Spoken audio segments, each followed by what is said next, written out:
Dangerously cheesy.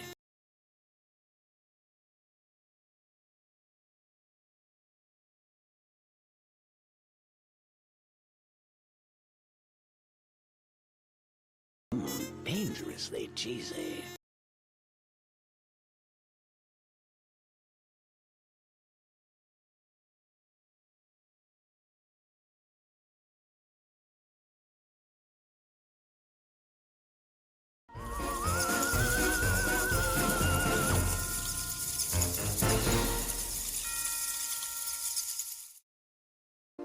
Dangerously cheesy. Dangerously cheesy.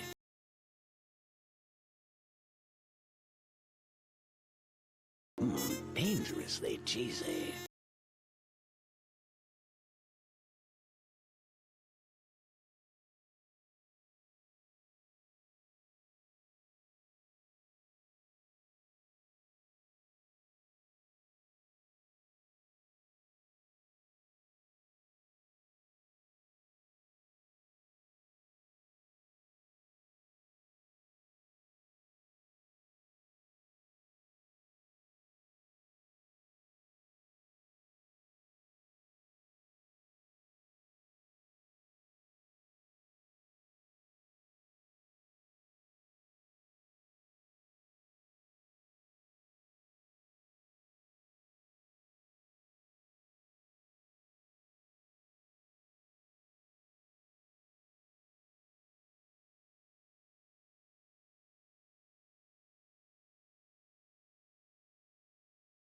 Dangerously cheesy.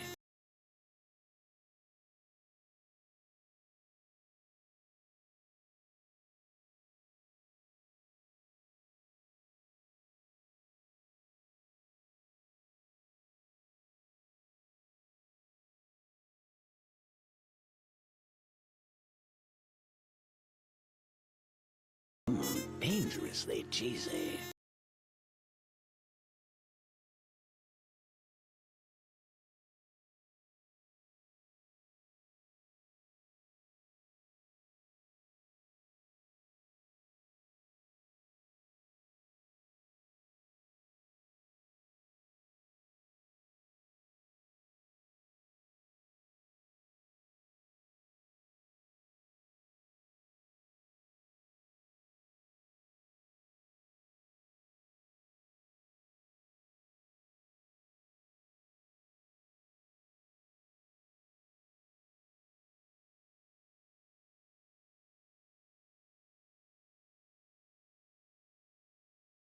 Dangerously cheesy. Dangerously cheesy.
dangerously cheesy.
Dangerously cheesy.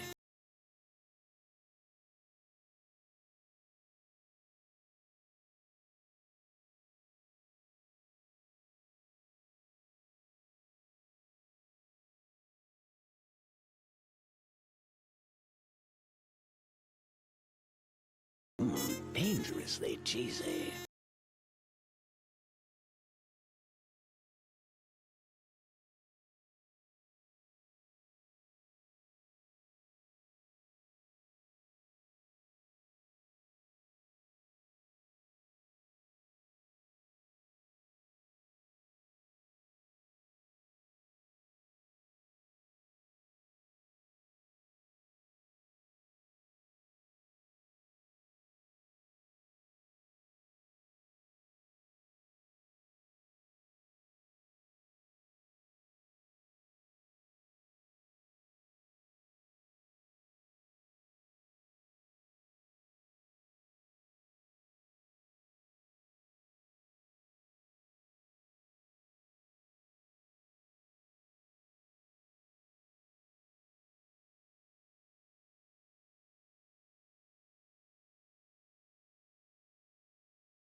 Going in hot. Scree, scree, scree, scree, scree, scree, scree. Scree, scree, scree. Scree. Scree. Hello, everybody. Slimy J, you're just gonna be Fuji Tech for now, since you're in the call. Okay. And then if you leave the call, then we'll do the... Who was the winner? Skatham? Skatham. Skatham. Ham. Ham. Hold on, I gotta recalibrate my model. No. Oh no. I forgot how to do things. Okay. My brain is turning into cubes. I don't remember how to stream. Oh no. What is stream? I only know cube. Yes. But hello everybody, welcome back. Happy Monday. Back to the old grind. Junie got first. Congrats, Junie. Smooch you on the forehead. Mwah. Hi. Hi, get a smooch. Alright, we got Cheetos from Amari, Irrelevant, Raya, Junie, Grumble, Neo, Slimy Jade, Metal, Virgil, Whiskey, Mio, and Lynn. That's a lot of Cheetos. That's a whole lot of Cheetos. That's a lot of cheetah. That's a lot of cheese. Little snickety snack. And Grumblebee Bumble, it's so good to see you. I feel like it's been a moment, but how are you? Hi, Grumblebee Grumble. hellos all around. Metal, I believe, Did said you see can't stay. Have a good sleep, Metal. Best of luck with whatever you gotta wake up for. Yeah. Love you, buddy. Bumblebee bumbling. Kadusha says, I'll just say it. I don't think Char deserves to be hit with a brick. Kadusha, I deserve little a brick as a treat. It's not a punishment. It's freeing me from my mind. Yeah, sometimes you look into the void and then you need a brick to get you out of there. Yeah, and sometimes I need a brick 150 times in a row before I feel okay again. Yeah. I don't know what to tell you. I'm just a little hoopla fish and I need to be whacked sometimes. Hoopla! Hoopla! Wow. Thunk. You know, like that, I don't know if your like kindergarten had those, but we had like those cardboard or like foam bricks you could build with. They were shaped like bricks from like buildings. Uh-huh. And you wanted those to just throw Oh. at you. Yeah, I don't know if I've seen those, but yeah, I need that. to make you like a meatloaf brick so that you can gnaw on to have your little bat snacks, your rat snacks. Oh, That's a Slimy Jade snack. I think Yeah, Slimy I Jade don't needs know. the meat brick. I need a cheese Do you want brick. the meat brick? I- And then Oh we can shit. build a house together of meat and cheese. That is the ideal. I want That was so scenario. beautiful. Our marriage is just one house built from bricks of meat and cheese, and they go so well together. And that's the secret God, you're sauce to our marriage. delicatessen's dream. Yep. The secret, Yeah. yeah, you're building a fucking Herberts and Gerberts sandwich over here. We And just live Herberts in a and Gerberts charcuterie of board. love. Are you the Herbert to my Gerber? I am the Yes. Aww. Incredible. I'm gurfing so hard right now. Yeah, you are. Gurf it up. The most romantic couple ever? Science says probably. Yeah, it's Yeah. true. Yes, it's true. Yes, it's true. I can't deny that. Look, I'll deny a lot of things, but I'm not going to deny that me and Jade are fucking adorable. It's true. You guys have an award and everything. Together we are adorable. Oh, so I'm not adorable when I'm apart from you? I'm not talking about you! Wah! I don't know. You're both adorable. I've seen your faces. Oh, shit. Yeah. She knows us. We can't run. Face reveal. It's cute. Hi, Mio. How are you? Hi, Mio. Jamie, thank you for the streak. Did I miss anything else? Get love, nerds. Junie, thank you for the resub. And also, 2 years as a mod? Hello? Yeah. Oh, hello? Yeah. I've been responsible for 2 years. I've never accidentally banned anybody on this channel. On this channel. I'm sorry I banned you on Alex's channel. I thought just I was remember being how long that helpful. haunted me. And I'd go into a chat and be like, it's okay, it was just Junie. I got Junied. Oh, we got Switch to Wipe 11 times from Rusted Bartender. You ready? Yeah. Mwah, mwah, mwah, mwah, mwah, mwah, mwah, mwah, mwah, mwah. Ow. Hell yeah. Hell yeah. Hell yeah, hell yeah, hell yeah. So, yeah, we got Junie here, we got Wife here, and we're gonna go right into the art zone, I would say. Gotta get me a wife. You do. There's this podcast I used to listen to called Jordan Jesse Go, and one of the bits is one guy has kids and the other guy doesn't, and one of their bits is that when one guy starts talking about one of his kids, usually his son, because his son was the most entertaining one, um, Jesse would be like, "I gotta get me a son." So I think of that like a lot. I gotta That's get me very a you. wife. That's you with the sons too, though. Yeah, I do collect sons. I got a lot of good boys out there. What's your question, Mio? For whom? For whomst. I doubt it would be rude. Dangerously Whatever it cheesy. is. Where's Hi, my special boy Groose. in the chat? Where's my special boy? Meet your lad. Dangerously cheesy. Thank you for the Cheeto Rusted Bartender. How's everyone doing? What's going on? What's going on with the dumpster divers? You're making cheese fries? What kind of What? cheese? Are we talking cheese whiz? Are we talking freshly grated cheese? Nacho cheese? Queso? Like hit me with the deets. We need them Hit deets. me with a fry. We need them deets. Cheddar and mozzarella and it's pre-shredded. Hey, ain't nothing wrong with that. Mozzarella is so good for cheese fries, okay? It really is.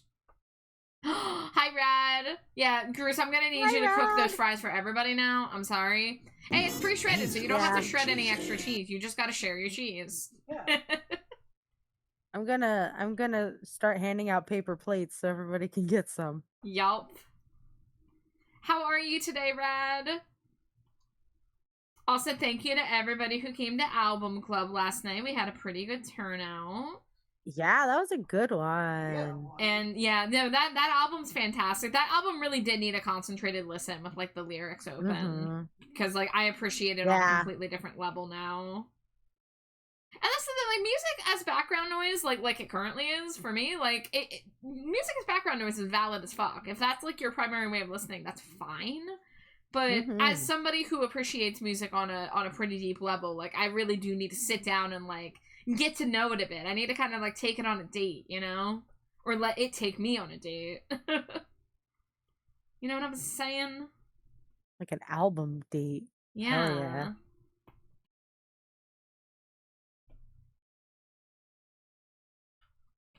Rad, thank you for the screek. Wee. Thank you, thank you.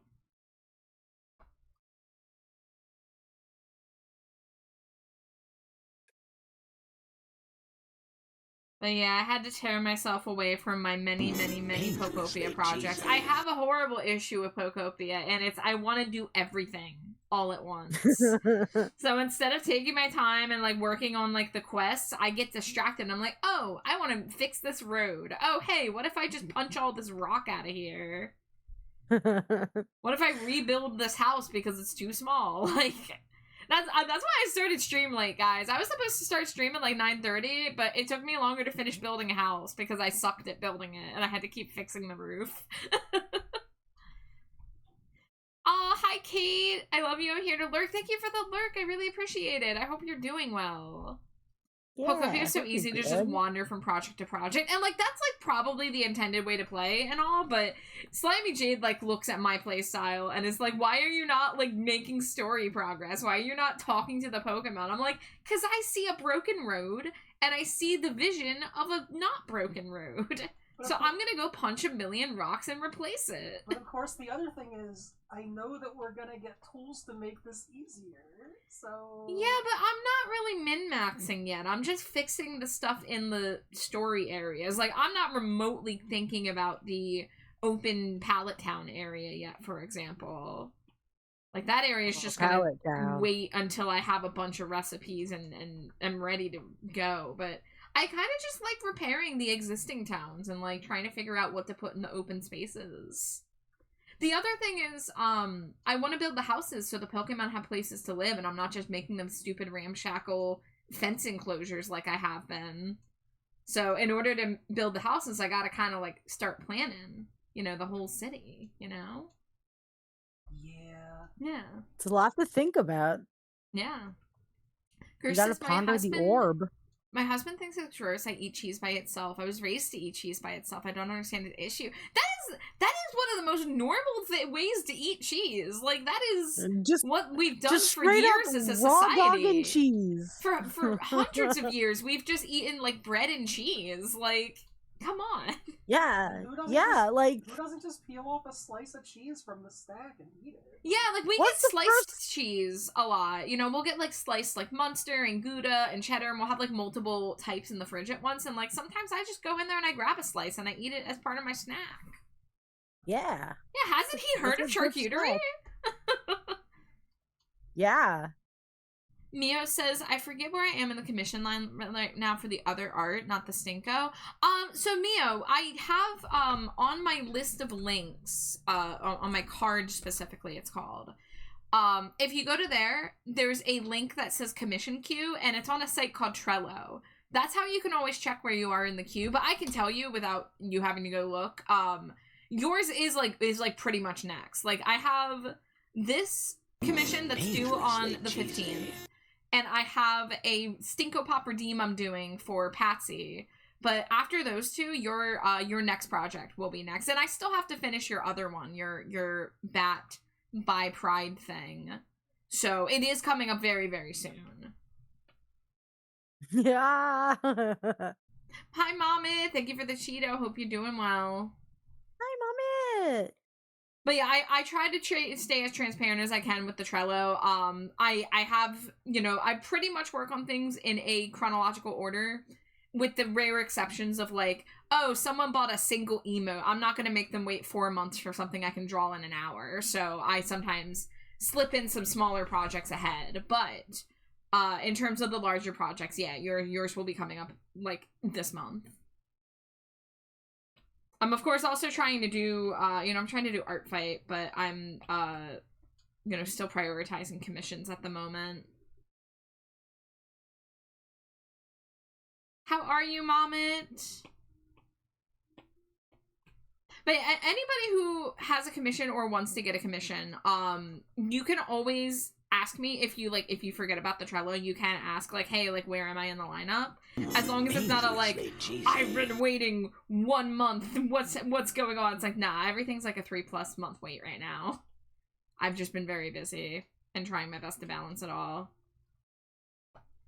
Are we allowed to commission non-Stinko art? Yeah, so, you know, my VGen is set up to be around the Stinko Pops, the PNG tuber models, and reference sheets. Those are, like, my 3 primary offerings, and then, like, my YCHs. But I always offer, like, character illustration. Like, if someone wants, like, a portrait, I mean, like, a lot of the ones I've done, like, you know, like, this was, you know, like, a character portrait that had a background.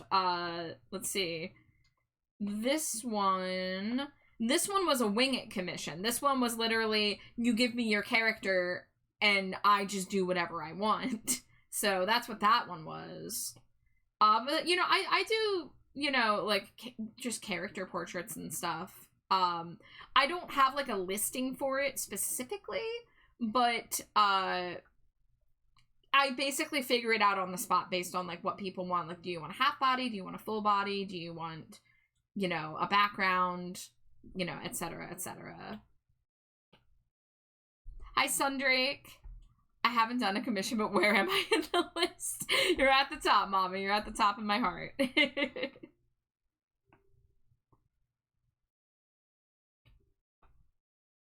But yeah, I just have never really sat down and made one of those, like, character illustration, like, chart things where it, like, it shows you, like, a full body and it, like, has the lines to show, like bust, half body, full body, and then it's, like, the price for, like, what amount of color. I've just never done it that way. I'd much rather talk to somebody about what their idea is, figure out how complicated the, like, pose and environment is, and then kind of just, like, calculate it on the spot, you know? That way I'm less likely to, like, severely undercharge. Because if I have a listed price for a thing and someone asks for something and it's more complicated, I'm usually too chicken to charge more. I want a char skep like come when they all be able to afford it. So the skeps are pay what you want actually. So the starting price is $30, and I aim to give myself a roughly $15 an hour wage. So that's like the rough guideline. Now, and sometimes I go over just because I want to cook, of course. And of course, in those cases, if you see me cooking and you want to tip, that's also always fantastic. But the pay what you want are, you know, I figure it out based on how much is paid. So it doesn't have to be like a $100+ commission unless you want it to be. Like, you know, I have people who want me to cook and they want me to spend more time on a piece, so I'm happy to do that because that makes me happy to get more into rendering and textures and background and playing with colors. I've never done one of those charts because I also just need to talk to my clients. Yeah, like when people ask me like, how much is your art? I'm like, tell me what you want first, because I can do commissions as cheap as $15 and as expensive as like several $100. So like, you gotta talk to me about what you have in mind before I can answer those kind of questions.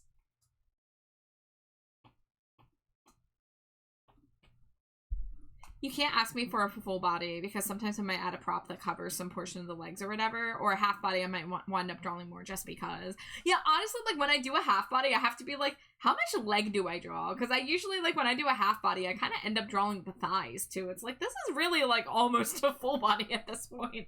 This is a 3/4 body.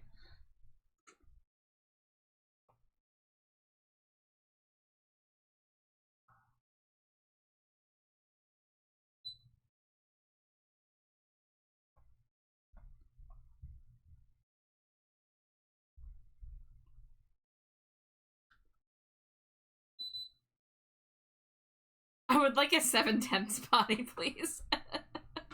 I admire people who can actually stick to what they're paid to do. Yeah, I mean, same. But, you know, I always, you know, do extra work with the understanding of it's not guaranteed that I'm gonna get paid more for it, but, like, I do get tips often enough that I believe that people usually can tell when my pieces have gone, like, above and beyond. So I would rather create good art and have it, you know, end up being a little more extra work than, you know, try to rush something half-assed out. Yeah.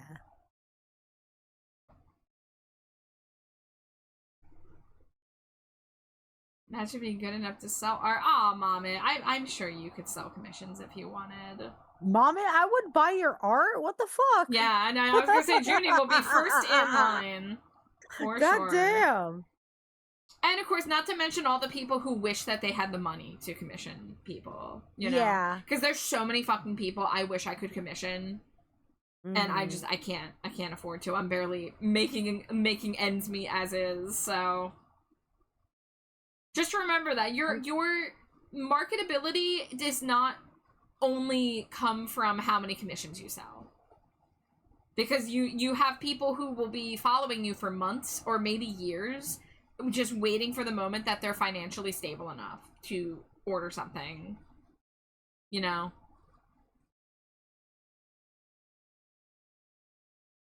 And like I'm saying this as like, you know, there were times in my journey as a commission artist. Like I know you all are used to me being like super busy and stuff, but like for the first like 2 years of being a commission artist, I had a lot of dry spells and I would get really anxious, like, it's all over. I'm not gonna be able to be an artist anymore. Like no one's gonna want this anymore. Like I would have like little fucking existential crises.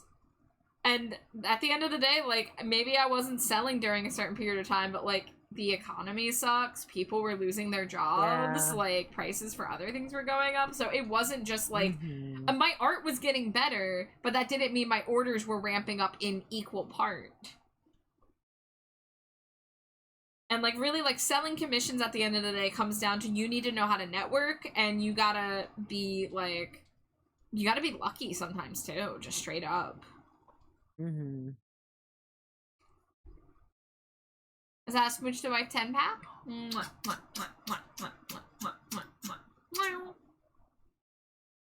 Hell yeah. Smooch to that wife. You know it.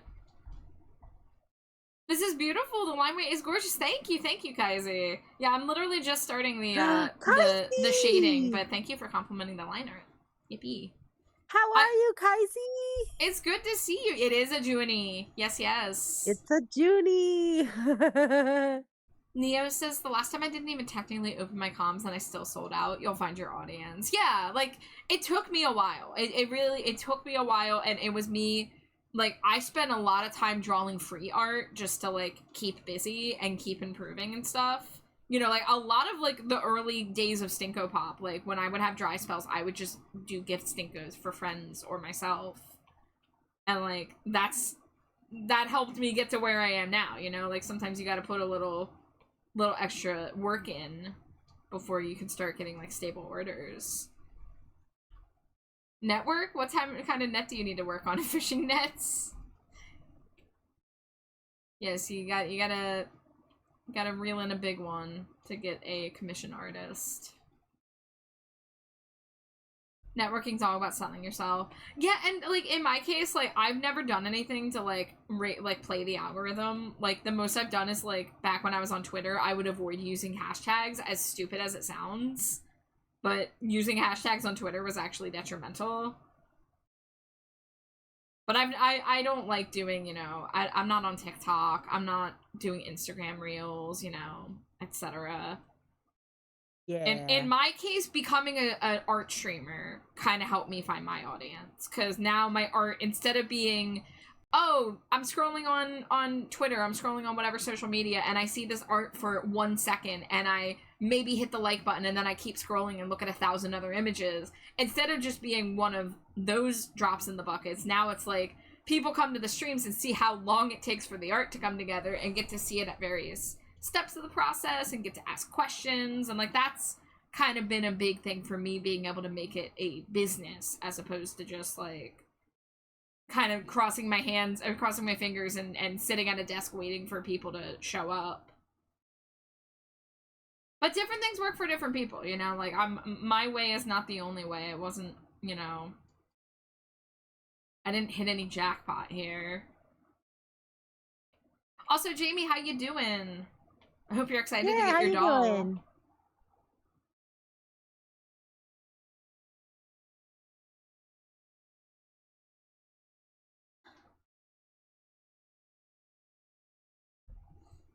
I started fully on Fur Affinity, doing furry comms exclusively. I almost tried to get my foot in the door on Fur Affinity. Like, I have an account, I uploaded, like, 2 things, but I don't really consider myself a furry artist, and I know everyone's like, Char, what the fuck, you're a bat, and you have a slime cat for a wife. Like, I get it, but, like, I'm not a furry specialist artist, and most of the furries I draw are just humans with animal ears, and maybe, like, one other feature. But I always used to say, back way before I sold commissions, I would be like, if I ever gotta make a quick buck, I'm just gonna start drawing Sonic porn, because that seems like that's where the money's at. And it never came to that, but I bet I could have made money if I learned how to do that. Oh my god, hi Fez! Hi Raiders!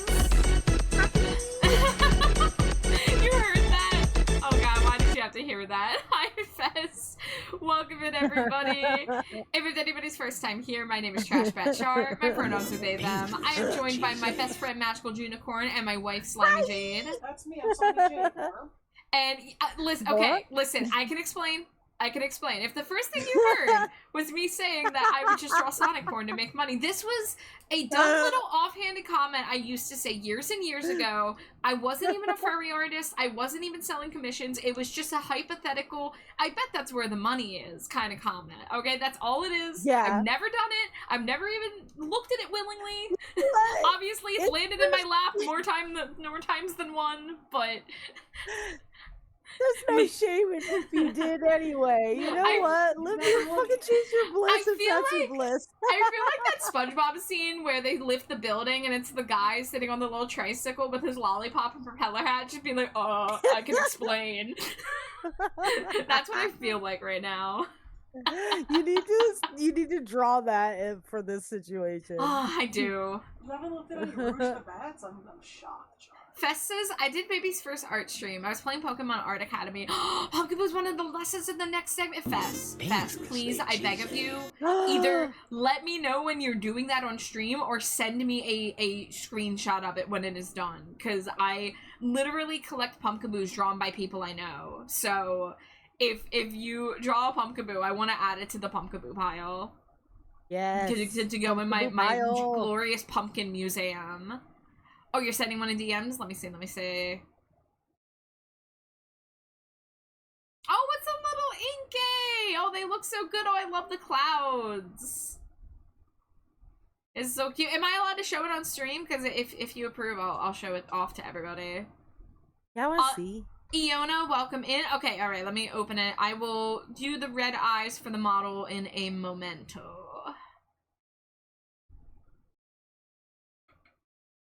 Look at the little Inkay!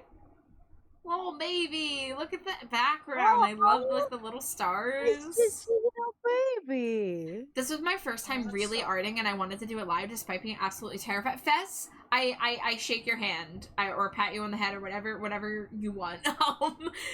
Streaming art is scary when you've never done it before, and to do it when you're not like confident in art in general, or you're like just getting into like learning how to art, like that is super impressive. But like, just know that like people want to see the journey. Like, you're at whatever point you are in your art journey, do not worry about having to make perfect stuff on stream just because people are watching. People want to see you grow. They want to see you learn. Being live means that people can also help. I mean, I've more than once had an artist in here notice something that I'm drawing that's a little like wrong or wonky, and they give me advice on how to fix it, and I'm very grateful for that. So like, yeah, fear's the best reason to do something. Yeah, letting fear not get in the way of something as scary as learning a new hobby that is like very personal. Like, everybody who starts art, they're so afraid of rejection when it comes to showing the art, because there's this a feeling of like, oh, well, since I'm surrounded all day every day on social media by artists who are drawing these like incredible fucking pieces and getting thousands of notes, that like, if I don't measure up to that, then I'm not worth it. And like, that's just not fucking the case. Like, that's not true in any way. So I'm always here. I want to make sure that people are not afraid to start the journey of art, because I know that like, if I had more people in my corner, I would have been able to get over my hurdles. And that's why I'm here where I am now, is because I had people encouraging me when I thought that it sucked, and telling me to not quit, and what have you. I tried to get into art a few times in the past and had friends or even partners discourage me. Oh, that's you know what? Doing it in spite of that, like do it out of spite for those people who told you couldn't, right? Yeah. Like, Man, that's another those beautiful people. thing. Like that's awful that people did that. I had some discouraging friends when I was in high school, and it like really screwed up my relationship with my art for many years, until I got into VTubing and was able to establish a healthy community of people who actually wanted to see me like grow and wanted to support what I could do, even if I had room for improvement. Because that's the thing, is like, it's not about like at what point you become the best artist you can be, because art is always a learning, constant, you know, evolution, constant learning process. But at whatever point you are in your art journey, beginner, intermediate, advanced, your art has worth, and it should be seen, you know? Grunder, thank you for throwing your daily Cheeto. Is that a smooch to wife 11 times?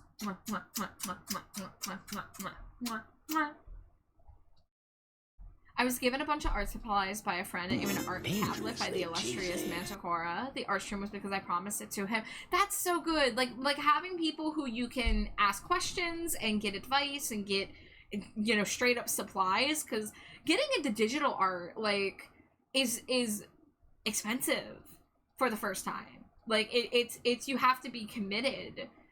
You have to feel like you'll be committed to make it worth it. Because even if you buy like a low-end iPad and like a stylus and stuff, like that's still over $300, and that's just so much to go into something that you're like uncertain of. That was emotionally cathartic, and I'm extremely proud and happy. Oh, Bess, I'm so proud of you. Thank you for sharing. And like I said, I absolutely like legally require you to show me your pumpkin. We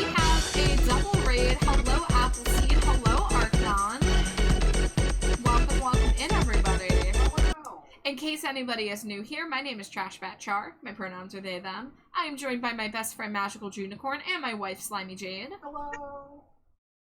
And I'm gonna be working on commissions tonight, but we're talking right now. We're chatting. But what were y'all up to? Were you doing the archipelago? I feel like you were doing the archipelago. I hope that it was a great stream. How are you all doing? And of course, if anybody needs to raid and run, yeah, Fest, please enjoy your lurk. Thank you so much.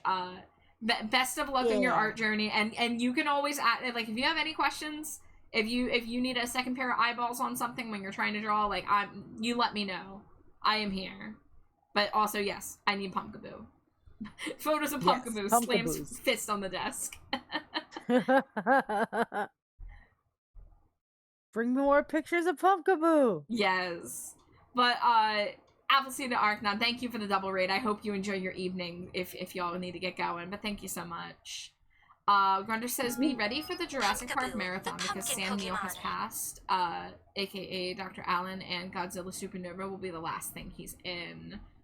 Yeah, that's sad. I didn't really grow up with Jurassic Park, so I don't have the connection that most people do, but Yeah. It was a big one for me. It was a big one for Alex because Jurassic Park is his favorite movie. It's his comfort. He like watches it to go to sleep all the time. So like that's hard for him. And like it was real important to me and my brother and everything when we were growing up. Yeah. I think tonight me and Alex are gonna watch Event Horizon, which is another movie Sam Neill was in. So, and I haven't seen that one in fucking years. I don't know if he's gonna be doing it on his Discord or not. If we're gonna do it private, I don't know. We'll figure it out. But yeah, that was the plan for later tonight.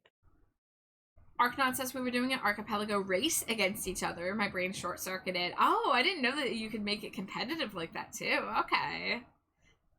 I think y'all were one of the first people to introduce me to the concept of the archipelago, so I haven't done it yet, but I've been thinking about it.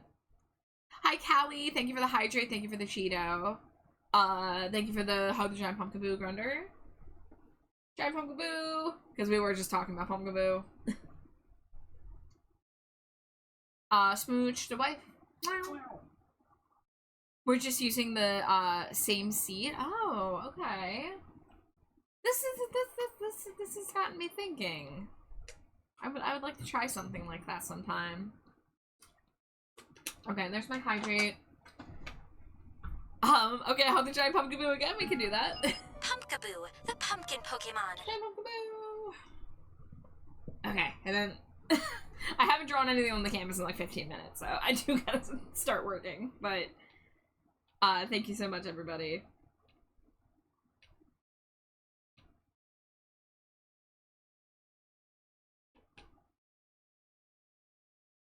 That's on its own layer. Understood.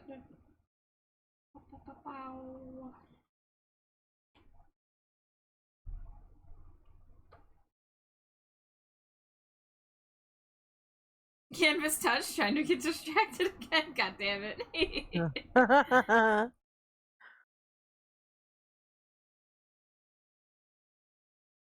This is very cute. Yeah, it's interesting to do a Stinko Pop and then do a Stinko doll of the same design. So I'm trying to find ways to like make it stand out differently. So like I did a different expression. We got the pose, of course, which was requested. How's a violent creative month going for you? It's going. I wish I could do more attacks. Sadly, just if I sit down and I do an attack, I keep telling myself I'll do quicker ones, but then I sit down and I draw for like 4 to 6 hours, so whoopsie. But I've only done 3 attacks so far. I have a 4th one in progress, and then I do have plans later in the month to do a like doodle sheet revenge session where I'm just going to basically grab all the references of characters that I want to revenge. I'm gonna get on one big canvas and no looking up poses and thinking about backgrounds. Like I'm just going to draw on the spot, and try not to overthink it. And if they're a little scrunkly, they're a little scrunkly. But I'm gonna try to do it so I can kind of rapid fire get some revenges off, because I've been attacked a decent amount and I'm very, very grateful for it, because you know, I'm getting characters drawn that I never get to see drawn, and obviously I just really treasure anytime I receive gift art of any kind, commission art and gift art, but especially gift art. So, you know, I know like revenges aren't required in art fight, but like it is something that I if I could, I would, you know, do something for everybody. Yes, Grinder, I'll get to that in a moment. Still catching up on chat. Sent you more of the art from stream, by the way. Feel free to share it on stream. I was just really proud of you were supportive. Yeah, let me say. Okay, I'm gonna share, because I would have to open all these individually, the way that I show it on stream. But I'm gonna share the Togepi, because we have a Togepi lover out there. Amari, if you are lurking, come Wait, look that at this wasn't right. Togepi. What did you say? Togepi. Togepi. Togepi. Togepokia. Pokemon. Yes, absolutely correct. Oh my god, they're like a completely perfectly on model. Like you nailed it. That is really cute. Okay, I'm gonna share one more guy. because I like the expression on this one. The wink, the little Mincino wink, is so cute. They're so Look good. at this little fucker. So precious. Need more brain space to do more attacks soon. Yeah, like we're not even at the halfway point, Arcnon. So, you know, if you need a little time to kind of percolate some ideas and some energy, you still got plenty of time. You know, I think a lot of people get really stressed out because like if they don't do stuff in the first week, it makes you feel like you're behind. But like you do not have to be firing on all cylinders all 4 weeks of art fight, especially when you've got other stuff going on, you know? Some people out there, like, art fight is their, like, primary hobby that they're doing for, like, the entirety of July, and that's great if you have the time and the energy for that, but, like, most of us are not like that. Let's be real. Someone mentioned art fight. Yes, Skyla, are you in art fight? Do you want to drop your link? Anybody, I've been saying this, you know, all month so far. If you have an art fight, feel free to drop a link. I'm not considering it self-promo. I'm just considering it, like, we're all connecting to each other's art fights in case anyone does decide to attack each other. You know, if you're looking for somebody or you know, what have you. I enjoy doing art fight. It sucks not getting any attacks at all sometimes. I get that. My experience was like that the first few years on art fight, but I also didn't do a lot of attacks either. A lot of like the people who get a lot of attacks are either like very popular like streamers or artists, or people who are doing so many attacks that they're just getting a bunch of revenges. So I would say, you know, draw for people that you want to draw for. Like, draw either because it's a friend and you want to make a friend happy, or draw because it's a design that you think is really cool, right? You know, don't do something that you wouldn't have fun doing otherwise, because at the end of the day, you're not, you know, none of us are owed any, like, revenge attacks. So, trying to take the focus away from receiving and put the focus on using and proving, you know, to do something fun or try a new thing out, you know, and of course, like, yeah, like, of course, everybody deserves attacks, and I hope that anybody who hasn't gotten one yet is able to, but, that's the only kind of advice I can really give there. The Inkay was the only one they didn't give you something to trade. You did the Inkay freehand after all that? That's awesome. Hell yeah. Yeah, I want to say I'm following Arcnon on ArtFed already. I'm gonna double check. I feel like I am. Yes, I am. Okay. Actually, while I'm here, let me see if I have any notifications. Oh shit, I do. Hello? Oh. I actually have 2 attacks to look at. Yo, oh, it's a mass attack. All right. Oh my god, and then someone drew the new character. Okay, all right. Let's look at these new attacks. Let's go Team Mystery. Yes, yes, yes. I'm not doing it, but can I show for my bestie who gave me the drawing tablet? 100%. Absolutely.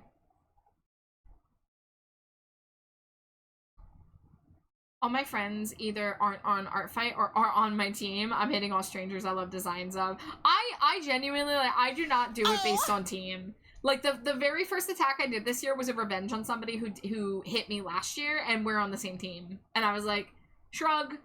I don't care. I'm not here for points. I'm doing a revenge for somebody who, you know, is a friend who comes to streams and attacked me last year, and I never got around to revenging them last year, so I did a pseudo revenge this year. Gotten 1 revenge so far, which is 3 more than I thought I would. Making 2 of my friends' characters kiss an animation course I want to be better at. Oh, hell yeah. The game teaches you construction during the Inkay lesson unless you do it yourself. Nice! Yeah, like, honestly, like, opening your art third eye starts with realizing that everything breaks down into basic shapes. And I think Pokemon is a really great way to learn that. Because, speaking as somebody who I've drawn a lot of Pokemon for the Fusion series, I mean, here, let me come over here. Let's see. Pokefusions. Like, I'll just pull this up. Like, all of these Eeveelution fusions started with me looking at, like, official art of an Eevee, or, you know, the Eeveelution, and, like, tracing, like, ellipses and rectangles around it to kind of break it down into basic shapes, and that's how I was able to do all of these, just despite not really being confident in drawing creatures, like, from scratch. So, practicing on existing images by, you know, getting the shapes is a really, really good way to kind of train yourself to eventually be able to do it yourself, you know, with minimal reference. I don't have a link, but the Pokemon stream would not have been possible with username Manticora. Go attack his supportive butt. Alright, let me see. Let me follow Skyla, and let me see if I can find Manticora. Okay, I can drop Manticora's art fight link in chat for convenience. Not doing art, or not doing friendly fire unless they hit me. That's fair. We all have our own, you know, priorities with art fights. So, you know, if you're in it for the points, be competitive. You know, be aggressive. Be aggressive. My very first attack this year was against a spectator. I did the art, then tried to submit it, and learned I wasted my time. Aw, Arknown, I'm sorry. I also had somebody who they drew an attack, and when they went to go upload it, the person had archived the character. So that stings when you, like, put effort into something and it kind of takes the wind out of your sails. I honestly love drawing like that. I'm not good at art, but breaking down cubes and circles and mannequins are fun. Arknown friend, I think you are good at art. That is where I will disagree. But besides that, yeah, any artist of any type, like any skill set, you know, I've been doing art since I was 14 or 13, and I still study references by drawing over them with, like, the constructive shapes first. This is my first year ever doing art fights. Didn't know we could hit spectators. Oh, okay, yeah, I got you. I had an archive one I wanted to draw too. For a bit, but I will be back later, maybe. Okay, Judy. If I don't see you, enjoy the rest of your night, but thank you so much for I love you guys. Love you so much. I love hanging out with you. Love you, Fizzy. Goodbye. Bye, Junie. Honk, honk. Alright, Slimy Jade, if you want to leave the call, I can switch you to Skateham. And I do owe you 10 smooches. You ready? Yeah. I only started drawing in February of this year, but my bestie was a big artist growing up, so I passively learned from her growing up. Yeah, you know, being around artists and spending a lot of time looking at art, you will pick up on stuff, you know? Like, if you're somebody who appreciates art and you, like, see a cool piece of art and you open it up and you, like, look at it carefully, like, that's learning still. Obviously, the best way to learn is by doing, and you get the muscle memory and, you know, start learning your basics. But there's a lot of ways that you can pick up stuff intuitively when it comes to art. Sage says, it's free the gloop wives scree. How gloop are scree? You gloop 2 scree today gloop. I'm good, Sage. How are you, Slimy Jade? I'm okay. Yeah, we had burger. Well, I had a burger and Jade had a chicken sandwich for dinner. Which is better than burger. And I've been playing a lot of Pokopia. I've had to tear myself away because I gotta work. How about this one? I call it bold and brown. brown. More like belongs in the trash. The only way to do it is to begin. Yeah. Starting it can be the hardest part. Starting and keeping with it after the first few months, I would say. are the hardest parts. I did have to learn muscle fast because I have color blindness and poor eyesight struggles. And hey, like, you know, there are different artists with different disabilities, you know, find a way. So you might have to adjust, you know, how you draw or what you draw with, but like there are so many people who find a way because it's a passion and it's, you know, it's important. Who did the Pokemon Art Academy stuff earlier? I used that for a bit. That was Batty Fest. Batty Fest, I'll give another shout out. Fess is just starting out in learning art and is using Pokemon Art Academy to start out. And said that they're gonna do a Pumpkaboo soon. Ho ho ho ho. You're making a Game Changer reference? I'm not familiar. I tried before and hard failed until I got a big tablet. Yeah, your tools and also, you know, having like the ability to like, you know, make something that maybe is bad and have the fortitude to be like, that doesn't mean this is how it's always going to be, and then you just keep going. You know, when you start art, you got to make a lot of subpar pieces before you can make big impressive stuff. But the biggest important thing is that you draw stuff that you care about and you draw stuff that is fun for you. You know, if you want to draw OCs, draw OCs. If you want to draw fan art, focus on fan art. And, you know, when you look up stuff like, how do I get better at art? All the regular answers are going to be like, you got to practice. And, like, you got to practice, like, drawing a cube. You got to practice your anatomy and basics. And, like, that is all true. But, like, you don't have to jump right to that. You can start by learning via doing stuff that's fun. And then if you have the passion to, like, if you hit, like, a brick wall in improving and you're like, I don't know how to get better, that's when you kind of take a pivot and do some tutorials, you know, ask some questions about what you could work on to see improvement. But you can just also be a hobby artist who just draws because it's fun, you know? Not to brag, but I'm kind of the second best Bat VTuber artist currently present here right now. You're probably not wrong. Like, listen, I know a lot of Bat VTuber artists, but you're not wrong. You're not wrong in this case. If you want to be good, you got to be willing to be bad. And this is, again, a reminder of a stream I want to do in the very near future where I want to show you guys all of my beginner art and, like, all of my several years of trying to figure art out. Because a lot of you have only known me for maybe, like, 6 months, a year, 2 years, so you only know what I've been doing since art has been a job for me.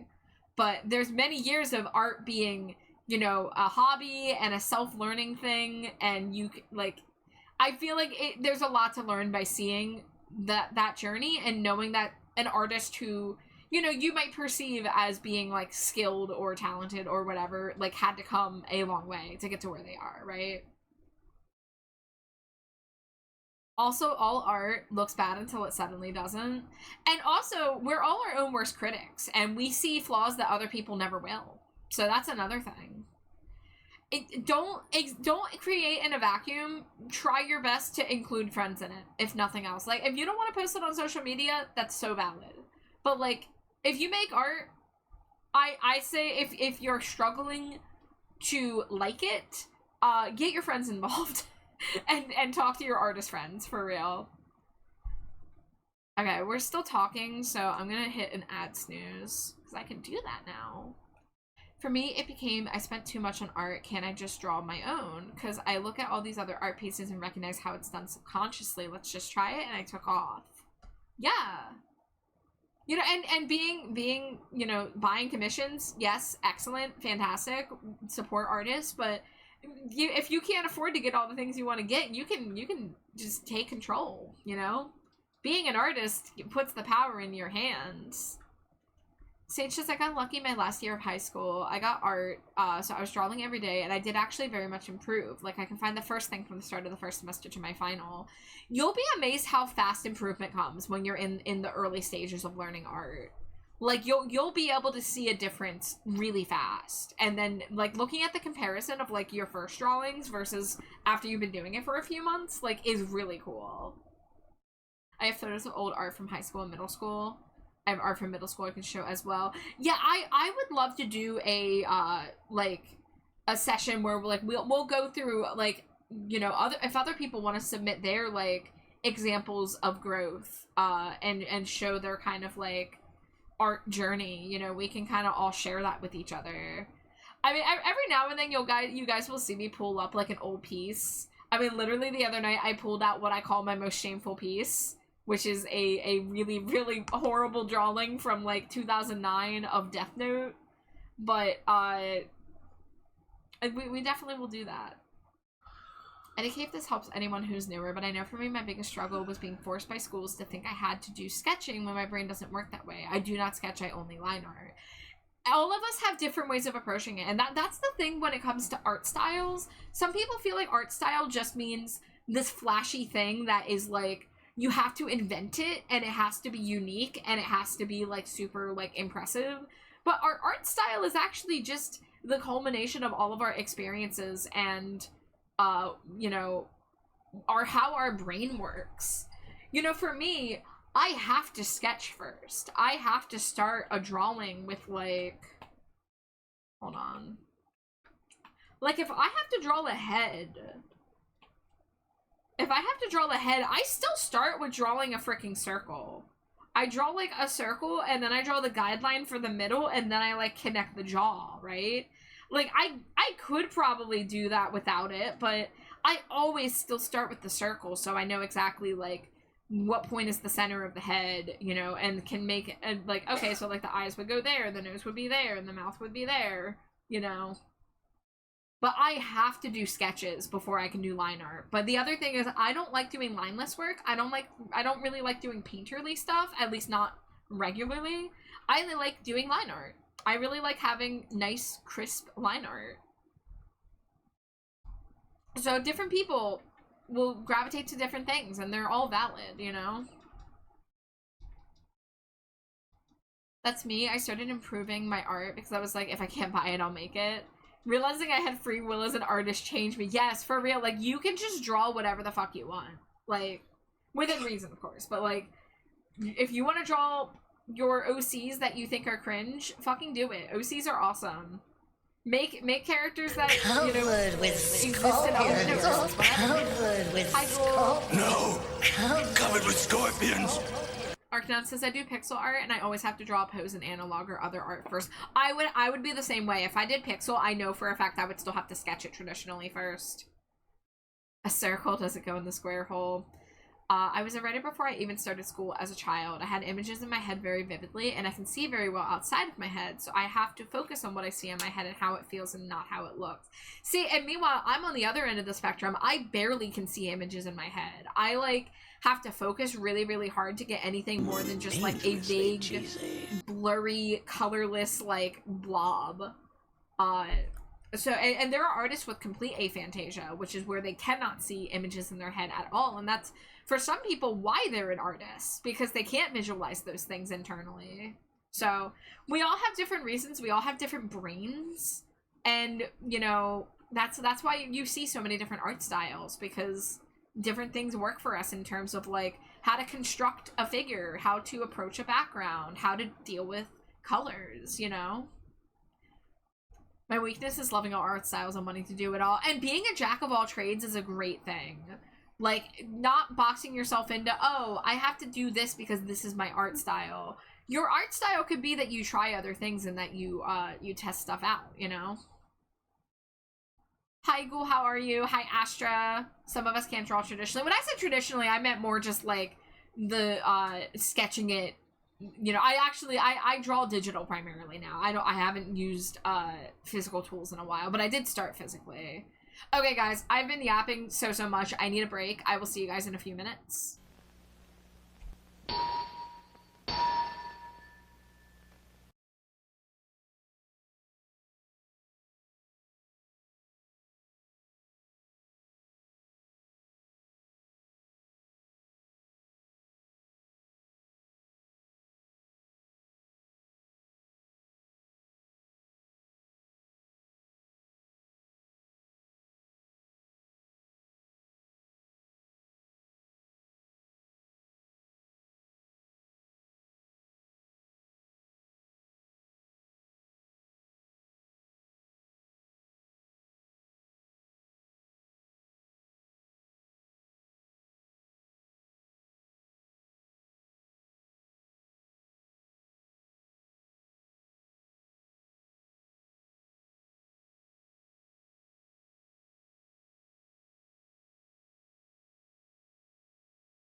Hi, Gage! I should have known you were coming this way, because I went to go check on my lurk and I saw you were ending. I should have known.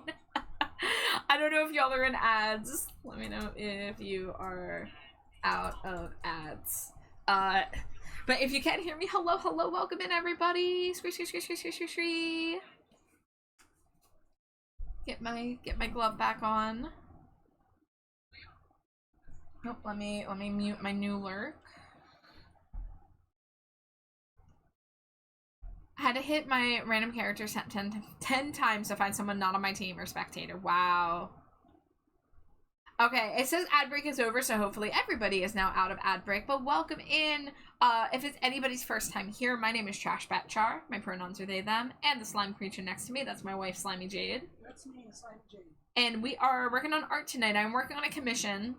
I am doing art fight, but I'm going back and forth between commissions and art fight, and this has to be finished by about Wednesday night. So I would like to finish it tonight, honestly, if I can.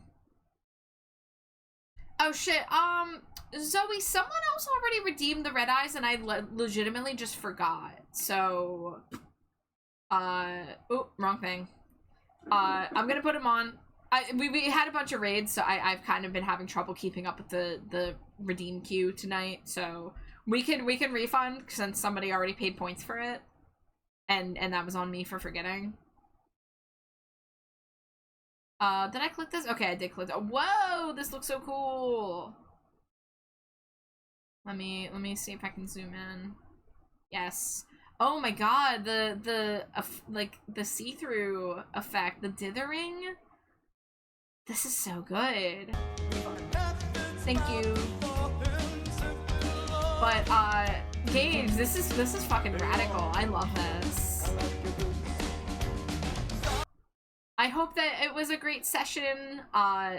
You did phenomenal work. If you do need to rest, get some food, whatever you got to do to take care of yourself, please do so. But thank you so much for rating and sharing your lovely art as always. Guys, follow Gage, follow Lyat Lurian, a very, very good friend and a fucking phenomenal artist who is very, very good at switching styles too. Like doing the pixel art, doing the painterly style, doing, you know, like doodle sheets and stuff, and expressions sheets and all of that. Cute little mascot stickers like the penguin sticker set that I bought. Absolutely so skilled, so talented. You love the eyelashes? Yes. Thank you. I love Skelly, so I had to attack the Halloween version of the character. Yeah, this is sick. I love this. I know, like, you know, I designed Slimy Jade, and I didn't design her with, like, skeleton stuff, but, like, it's something that we've talked about, like, messing with. I was going to draw a Halloween Stinko Pop of Slimy Jade, and it was going to have, like, skeleton stuff inside of the slime. How's the quality of the stickers? I haven't taken them off the sheet yet because I'm indecisive about where I want to put stickers, and I'm still kind of, like, making space in my room for decorative stuff, but I mean, like, they looked, like, the print quality looked fantastic. But yeah, thank you for sharing. All right, I gotta try to focus a little bit because I really do want to finish this tonight, and I haven't done a lot of work since I started.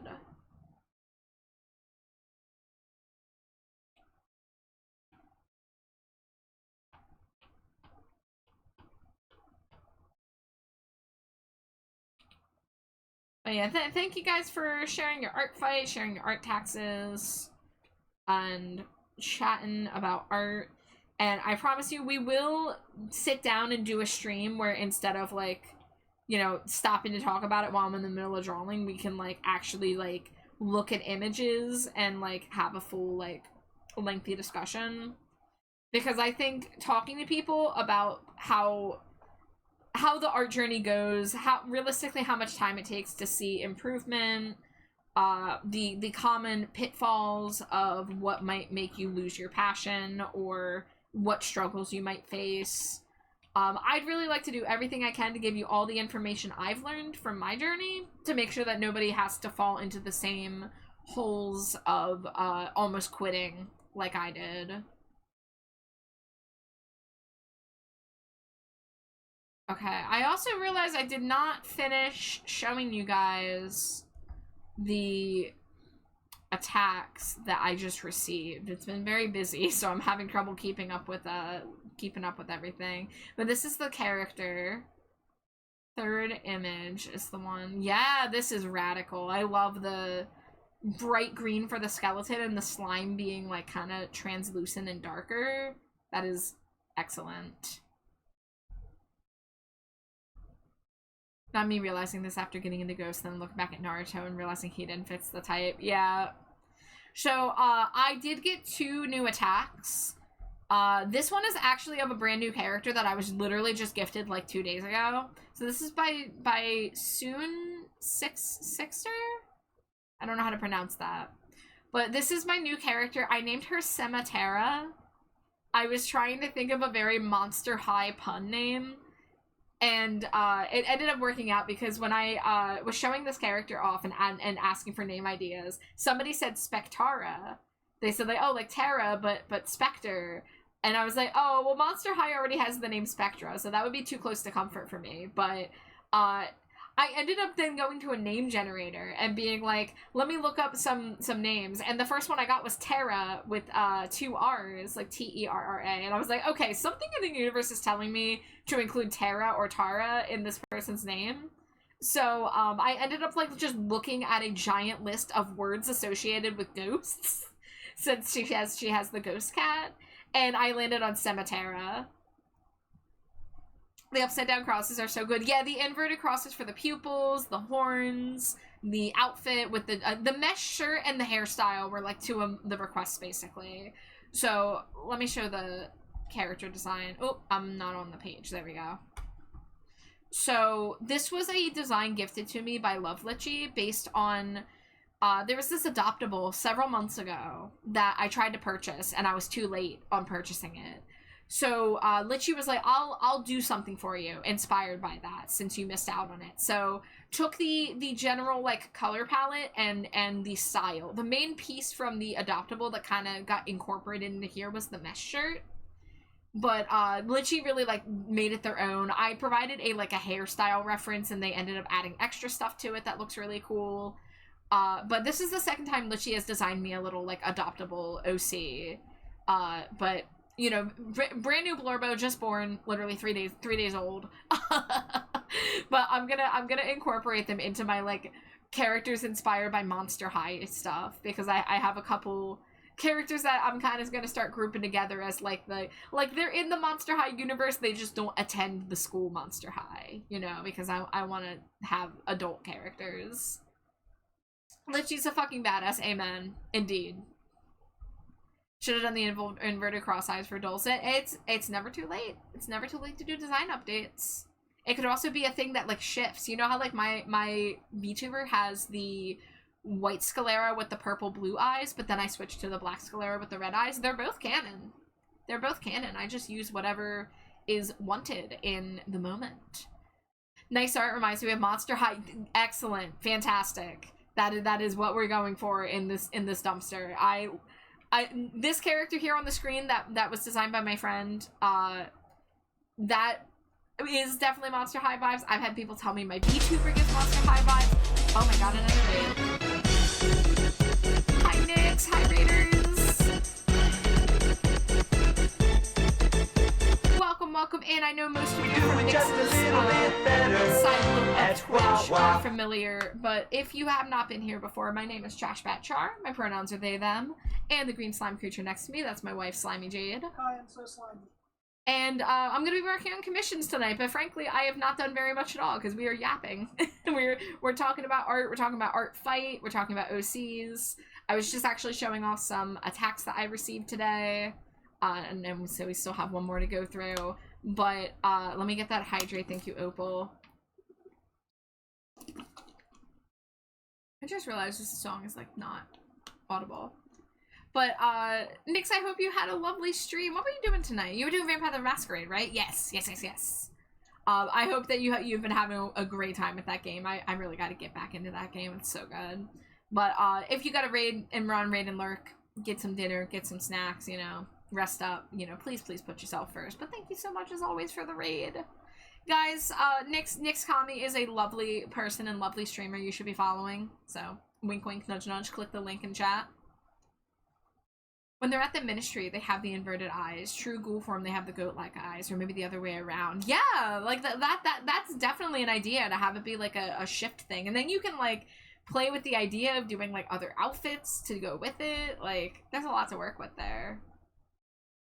Okay, so we talked about Cemeteira, we showed off that attack, and now I have one more attack to show you. This is by Monster Bomb, who I believe might still be in chat, if I'm not mistaken. But this, oh, why is it zoomed in? Hold on. Ah. Oh, okay, because I didn't go to the right tab. That's my B. There we go. We got a whole menagerie of cool dudes here. This is a mass attack. So the character that is mine is in the back there. That's Endry, my rat. And I see Garomi. I see Garomi's new possum character. So this is a mass attack by Monster Bomb. Thank you so much. I'm so glad more people are drawing Endry now. I've been sitting with my hands crossed, blinking my eyelashes all pretty, being like, won't someone please draw my new wave 80s bi-gender rat? And it's happening, and I'm so happy. They're such a diva. I love them so much. Yes. Thank you. And thank you so much for including them in the mass attack. You did an awesome job. Hi, Juby. I hope stream was good. Hello, hello. So, I'm going to pin my art fight, just since even though I'm not working on an attack tonight, since people coming in might be coming from art fight attacks. So there's my profile. If you want to see any of the attacks I've gotten, if you miss seeing some of them, if you want to consider attacking, you know, whatever, if you're not following already yet, whatever it is, I'm gonna leave that pinned in chat. But I am going to get back to attempting to get some work done.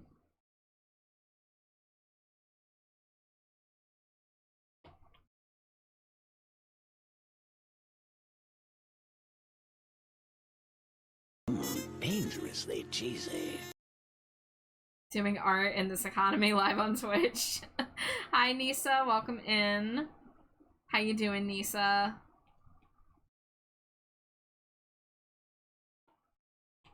Nisa, your latest art fight attack came out so freaking good. Like, this new, like, textured painterly brush you're using, and I saw that little bit of, like, chromatic aberration to get some, like, fancy effect on there. It turned out so good. I need you to know.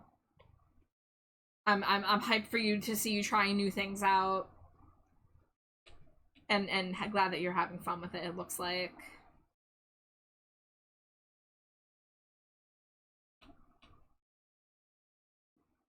Nisa, feel free to pay art tax. I'm not gonna put it on screen just because I am trying to get work done and I have not gotten very much done yet. But please put it in chat if you want, so that people can take a look.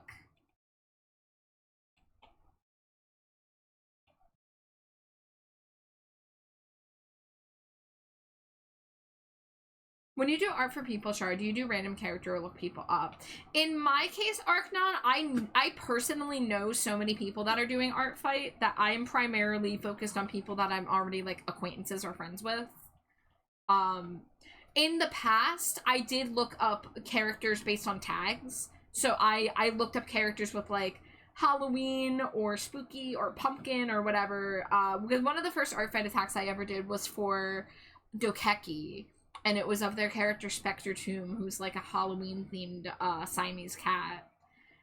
So I remember back when I started art fight, that's how I would look for people when I didn't know a lot of people personally. But nowadays, I just know too many people, and I already get attacks from those people. So I don't have the time to do attacks that aren't revenges. Because I would just feel really weird if I was attacking random people that I don't know and not giving any revenge art. And I can only do so much art in the month, so try to hit a couple characters that have 0 attacks if I can find them. Yes, yeah, if I'm on, like, somebody's profile and I'm trying to decide what character to do and it's not one that I'm, like, immediately, oh, shit, that character has a design I want to draw, I will look to see if there's a character that hasn't gotten love yet. Because that is a good way. I found this cool character the other day I could not figure out how to draw. Hey, you could always try again on another day, different energy. Those tags are literally what I've been using to look for people. Yes, yeah, no, they're helpful if you know what kind of vibe you want to draw. You know, say like you want to draw a VTuber, say you want to draw a bat, say you want to draw a purple creature. None of these things are related at all. Don't worry. The static affecting the hair was with a noise brush and going over it with red, blue, green, and then putting it on multiply. Hell yes.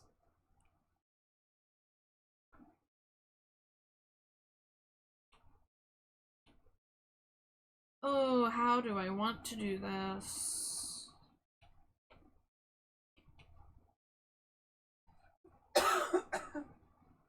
Hold on, I want to look at how I shaded the hair on the last Stinko doll. Let's see.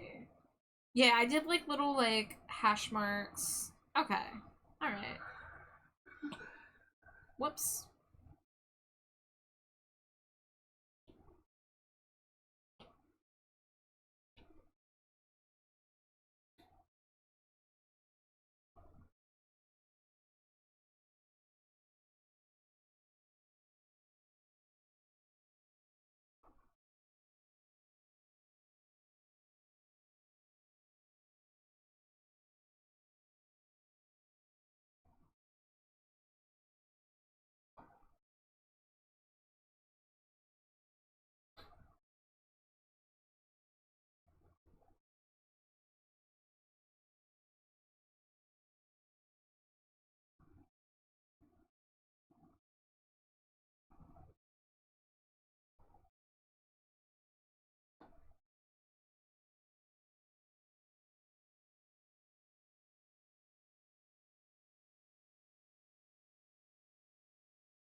Yeah, pink. Yes. That is this Jamie's vibe. Very Nya, very pink.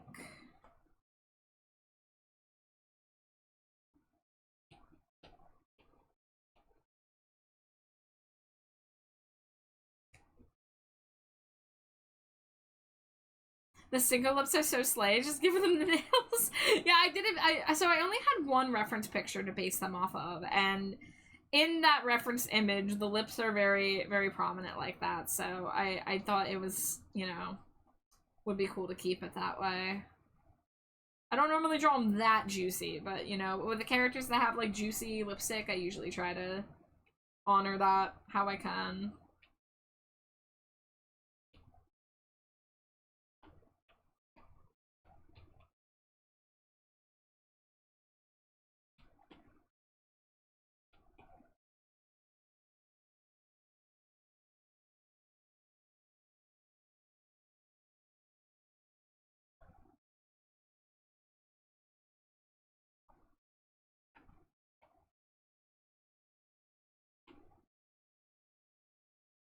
Honestly, a flex, because drawing makeup on characters is hard. Nice job. I have a lot of practice drawing, you know, giant faces with giant anime eyes, and I like to put a focus on making sure the eyelashes and the makeup are, you know, distinct when they need to be. Because it's fun. It's fun drawing, like, big anime eyes and drawing, like, big, colorful, swooshy eyelashes and, you know, lipstick that has a nice glossy sheen to it. I find that stuff fun to draw.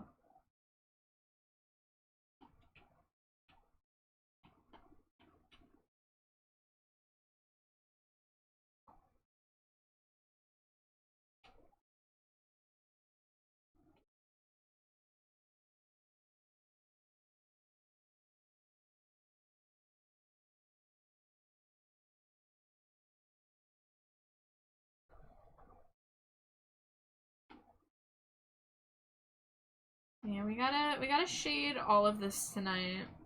And I think it will be possible, but it will probably take all night. Especially with if we continue to have a lack of focus. But I'm gonna try to get down to it.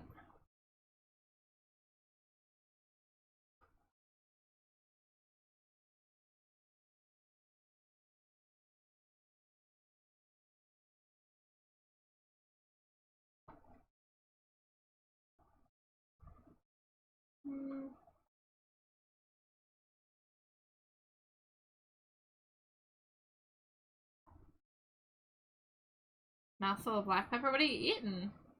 That has a black pepper in it.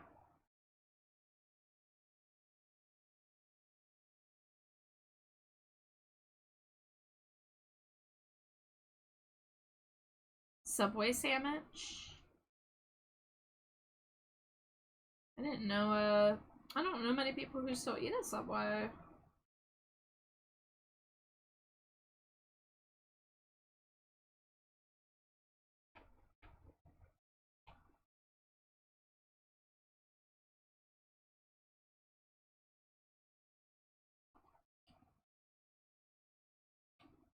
Maybe they have a good Subway. Maybe their Subway franchise is like is good on like most of our experiences. I used to get the like vegetarian meatless Subway sub, and it always gave me stomach ache, so I had to stop getting it. That was back when I was vegetarian. But yeah, when it comes down to those franchises, like it really can change based on the franchise owner. So I always keep that in mind when someone's like, "Ah, this place sucks," or "Oh, this place is the best place I've ever eaten." It's like, that doesn't mean the whole chain's like that.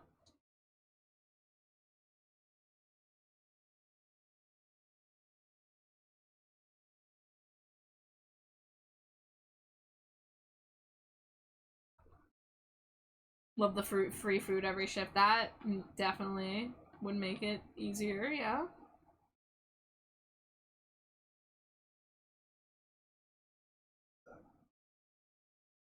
Anything tastes good when it's free, for the most part.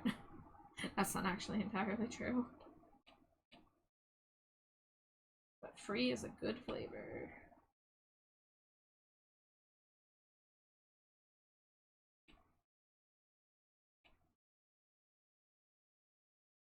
Hiya, Mari!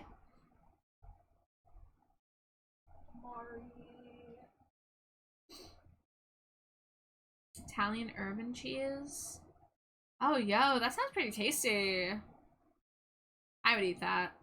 Except without the pickles. And probably without the black pepper. But everything else, I'm here for. Let's see. This is gonna go... Actually, all of these are gonna go in that layer.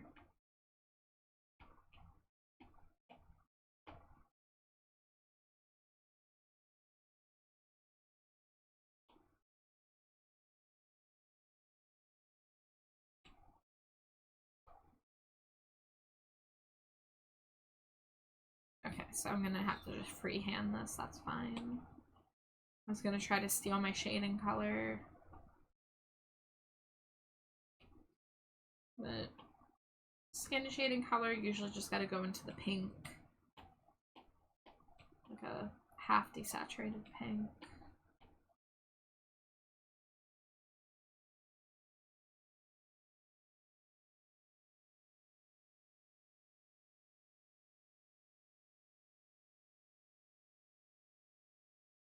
It's your fave, hasn't changed in years.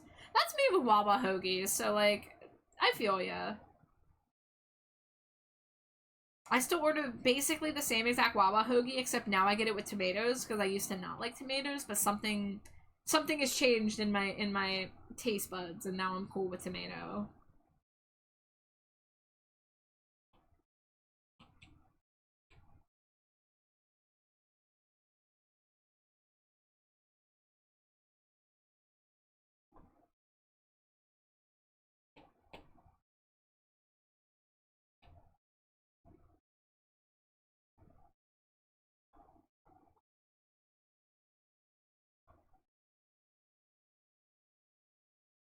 Japanese Subway is wild. You don't really have any selection. It's just bare basics. Huh.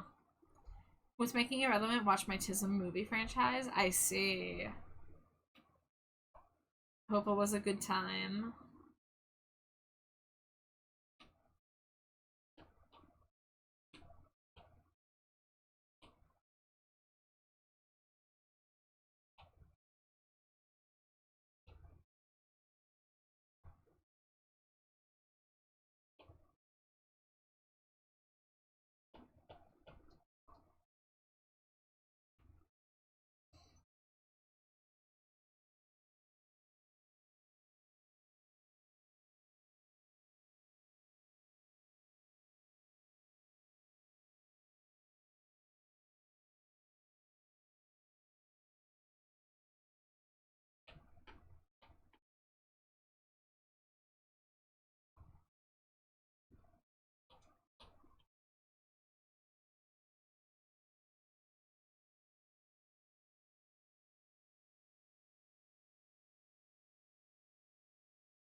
It was, even when they predicted things. Some people be like that. When you watch movies and stuff with some people, they just are too good at being able to tell what's going on ahead of time. I've had friends like that.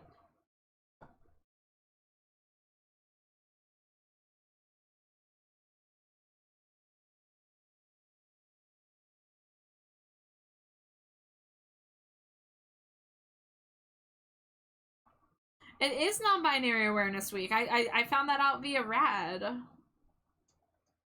Happy non-binary awareness week. Be aware. I'm here.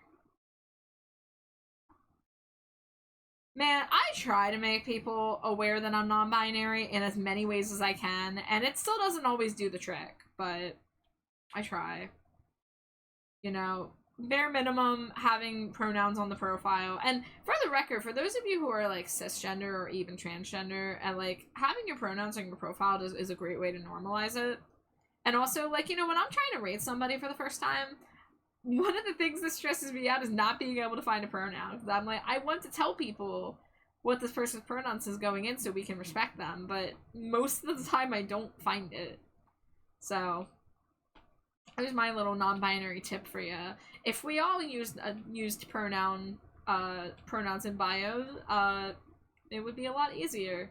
It would be a lot easier for all of us to normalize looking for it and expecting it to be there.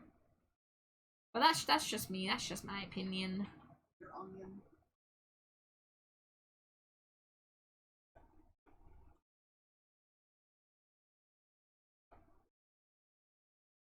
Bad about bios in general. Always have problems talking about myself. Hey, bios, like, you know, yeah, it is awkward. It is awkward to think about, like, what is a concise way I want to advertise myself to the universe? I should put it as a tag, because most don't look at profiles, just the first 3 tags. Yeah, the checking the pronouns before I read is a habit I picked up from Purple Glitter Reader, because I noticed her doing it. I was like, oh shit, that's actually a really smart idea. So I've been doing it ever since. Because she also, like, you know, she would read me and let people know. So I appreciate that. Because more often than not, if a new person comes in, they're going to call me miss, they're going to call me ma'am, and I have to do the awkward, like, hey, this is this thing actually, but please don't get upset and start, like, whipping yourself in chat over it. Like,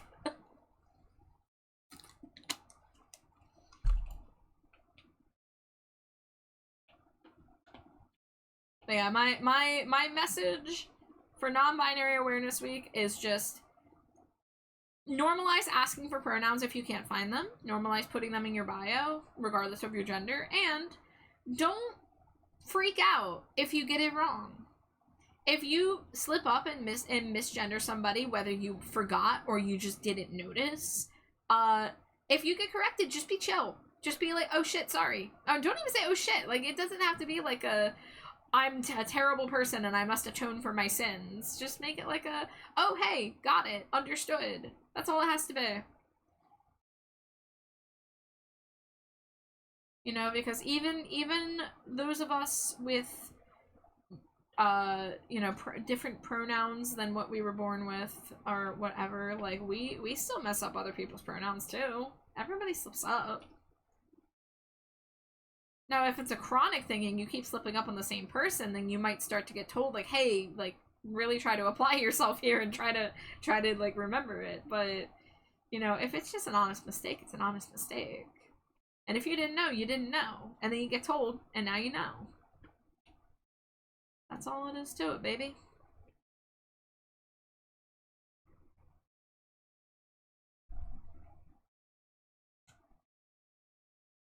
What am I in the mood for? I think I'm gonna put on my synth playlist tonight.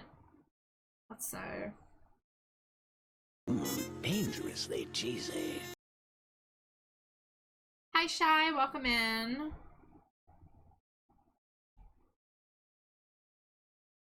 My mom still misgenders me, but I haven't come back to my brother, so around him and my mom's friends. Yeah, I live with somebody who does not know I am non-binary, and it mostly isn't an issue, but sometimes there are some conversations where I get the she, her like 20 times in a very short amount of time, and it's just like, okay. And I gotta just be brave and sit through it. So that is why when I come to my online spaces, I try to be clear and insistent of, like, you know, I don't like correcting people, but I've learned that I gotta do it because it's my space. Like, you come into my stream and you get my you know, you don't take the time to notice it, or you slip up or whatever. You know, I'm not an evil person for saying, hey, can you please try to say it this way instead, you know? And that's the thing that sucks about, like, the correcting people thing, is that because people do, like, kind of, like, take it personally that they screwed up, it becomes, like, instead of, like, oh, hey, I'll try better next time, it becomes, oh, I have to console this person for misgendering me. Like, and it's stressful. It's stressful being, like fearing that that's going to be the response, because that's not how I want my energy to be used. So that is why I always try to make a point to let people know, like, hey, you can slip up, and that's not an issue. It's just how you handle it after being told is what matters far more.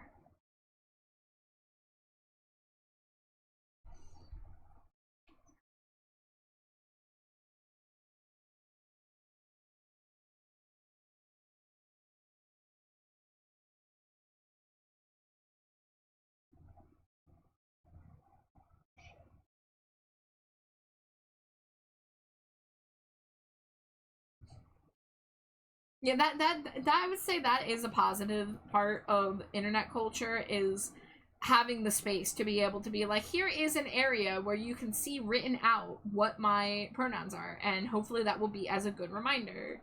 So that's why, like, I have it in my bio, and I have it in my stream tags, and I always introduce myself to new people. You know, I incorporated it into my raid welcome message. There's a periodic reminder in chat. Like, I really try to make it easy to not forget. I really try my best without hitting you over the head with it. Because again, it's not like a huge deal, but we do deserve to be respected in our spaces. And for the most part, people are really good. So, like, you know, this doesn't even apply to most people here. But since we're on the topic of non-binary awareness week, I'm just thinking about the scenarios where it's not so good. But yeah, not all of us get to be out in all of our spaces, so being able to curate ourselves in our own space is really important. And in our friend spaces, you know, like, just, like, you know, respect your friends. Do your best to make them happy. Make them feel seen and heard. Sorry, I had to be gay. I literally don't apologize. Literally take that apology back. I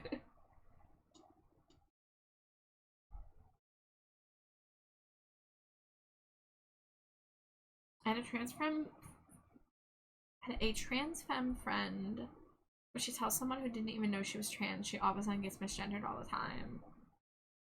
Yeah, like people can be really crummy about it.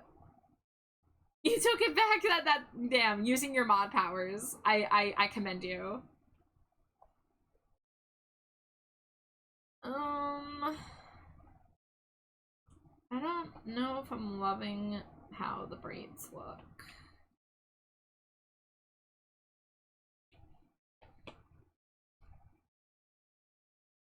We're gonna lighten it on the outside.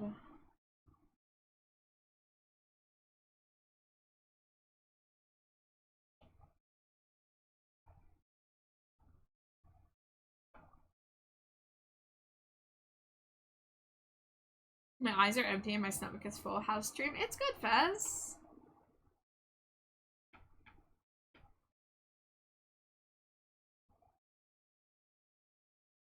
Whoops.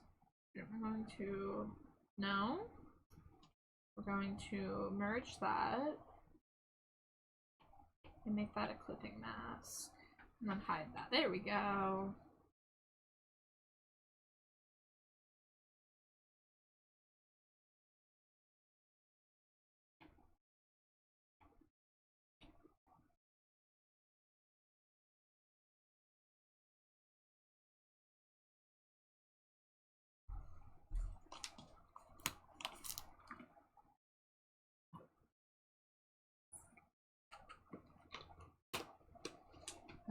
One water bottle done.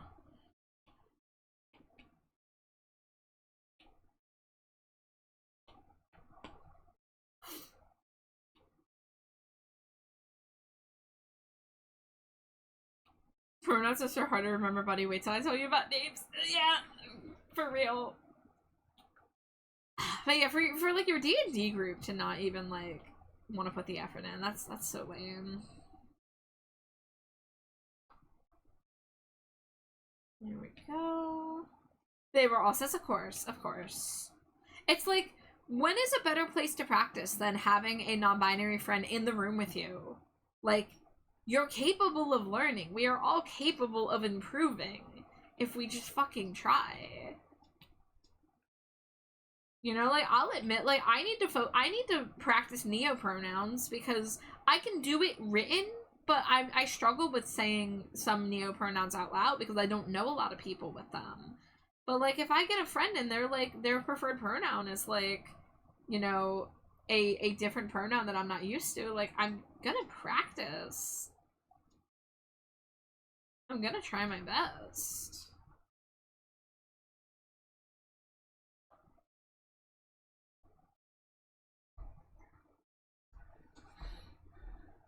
One told you were playing characters of different gender for 10. Now that's fucked up. Because D&D and tabletop is the time to explore identities and stuff that are not your own. It's very normal to play a character whose gender differs from your own, regardless of if you're cis or trans or non-binary. Like, come the fuck on, people.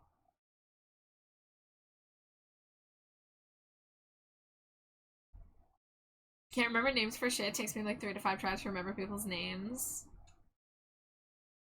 Yeah, that's super weird behavior. That's unfortunate, like, digging your heels into the ground to be ignorant behavior.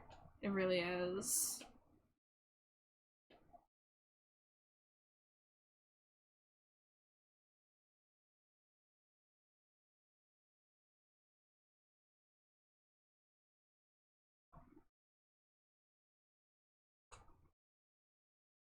Okay, we'll do it like that. Even South Park got it. Remember when they were like, oh yeah, Kenny is playing as a girl, it's just what he's doing lately? Yeah, who hasn't played as a character as the opposite gender in like a role-playing game? For real. For fucking real.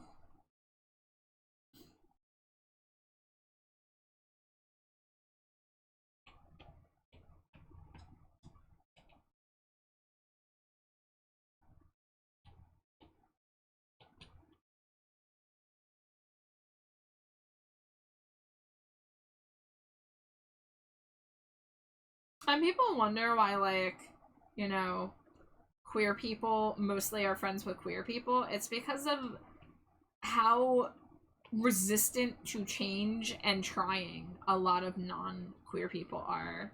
Even when they have a close friend who is, you know, trans or bi or whatever gender or sexual orientation. It's like,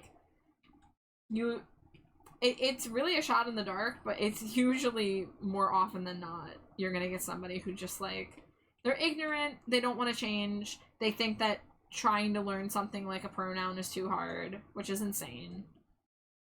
Because it really isn't. It really is not that hard.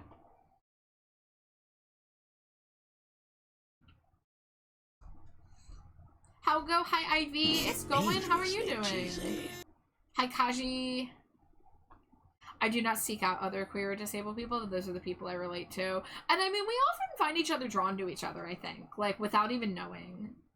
You know, that's why you get a lot of people who, like, you'll have these friend groups and, like, almost every single one of them is, like, on the autism spectrum. And, like, some of them weren't diagnosed when that friendship started. It just kind of worked out that way. You know? I think we all just do kind of gravitate towards, the people that we can actually relate to, whether we know it or not at the time.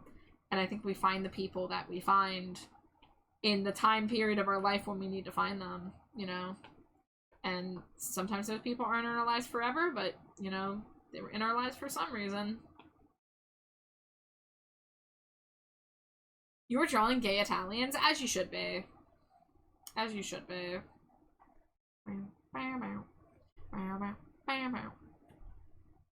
Haha, it's like all my friends have ADHD. I got diagnosed at 38. I'm not exclusively T for T, but trans people just understand what each other have to go through. Yeah, like it's not like a, oh, you can't sit with us kind of like decision. It's just, it's easier to connect to somebody when they have a similar lived experience.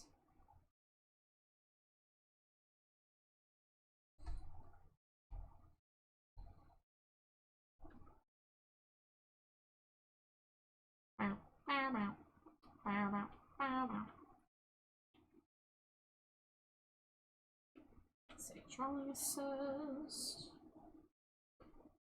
Trying to really soften the line art here as much as I can.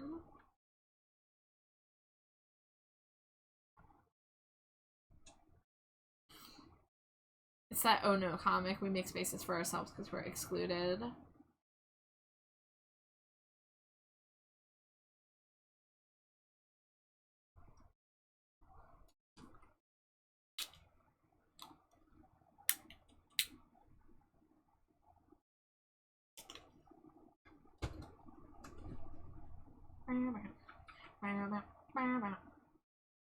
I mean, here's the thing. Not all of us can always connect to every queer person. Like, having a shared queer identity does tend to make a connection easier, but there are some shitty queer people out there, y'all. Like, there are some people who, you know, have the same identity and interests as you, but they're just nasty people or selfish or what have you.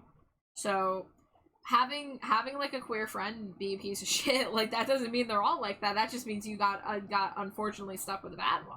But that's just life, baby. Like, you know, there's just, no matter what kind of community or hobby or whatever you go to, there's gonna be bad apples.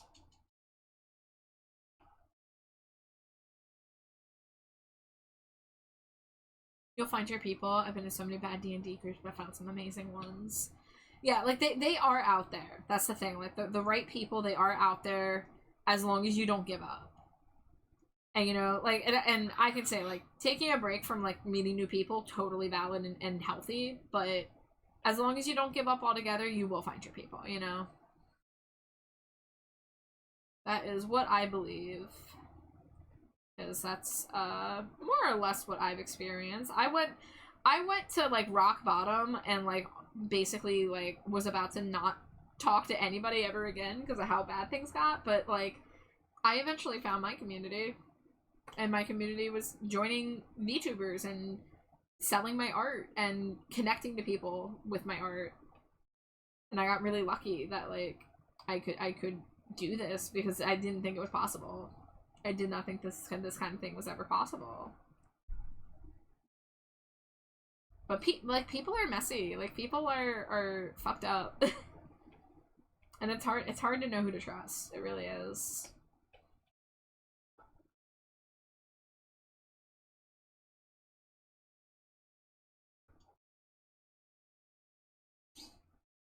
Alright, I would say the hair's looking pretty good. This looks like almost rendered. And they should probably render the tail too.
I'm too old for play to D&D and popular in school to go together. Yeah, it's a different world, Gage. It is a different world. The normies, they found D&D.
I only watched the first 2 seasons of Stranger Things, so I don't really remember much about the characters now.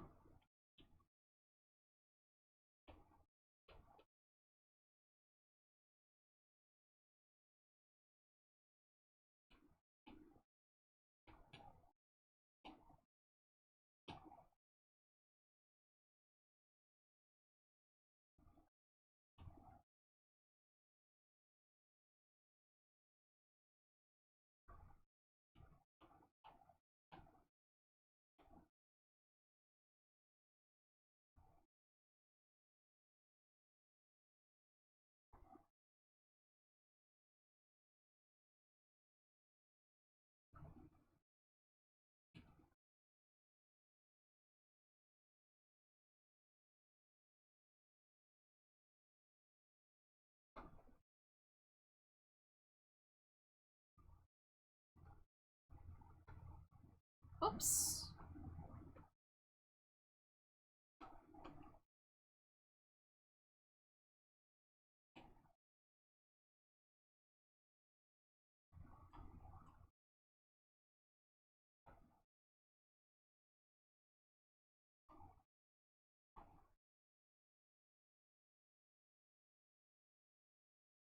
I don't like how this tail looks, but I'll worry about it later, I guess.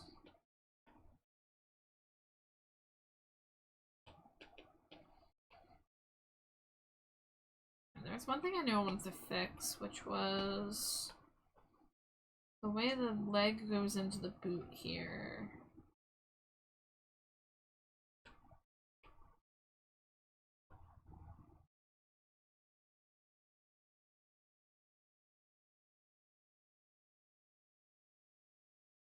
Oh, the tail's not even done being rendered yet, but yeah. I took a break from it. I didn't even add the highlight yet, and I might redraw some of it, but looks so good already. Thank you. Yeah, I find things that I'm not happy with and that I can't put my finger on, and then I'm just kind of like, about it. So that's something that streaming art is great for, because like I'm constantly second guessing myself, and then people will be like, "What do you mean? Like it's fine." I'm like, "Oh, okay."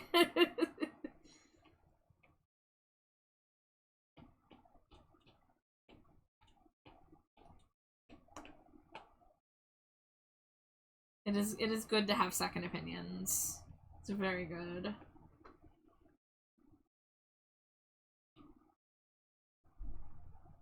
Let's see, this is way too quiet. Oh, there we go. This is a good song.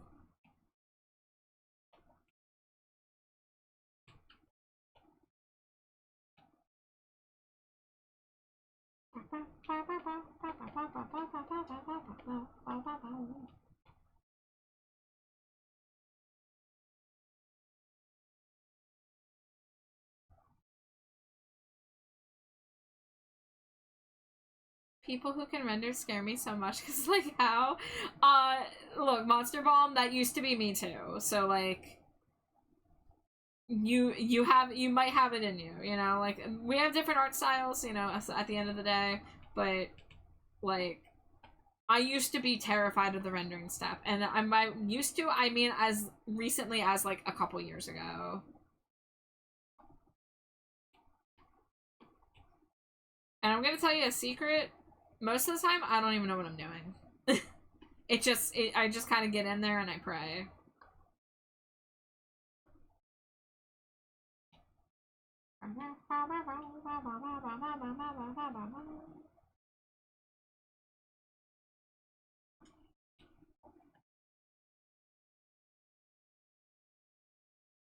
Yeah, I mean, I honestly, like, the majority of my rendering skill is, like, getting in there with an airbrush on multiply and using, like, you know, whatever shade is relevant. Like, if it's skin, use something a little more warm toned. If it's, you know, clothing and other stuff, it's mostly cooler tones, usually like blues and purples. And so airbrush, multiply, usually use a little edge highlight to make it pop on the edges. And then same thing, airbrush, but on screen or add for the highlight. And like this is something that I want to do like a demo stream someday so I can kind of get into it more. But you guys can pretty much see what I do.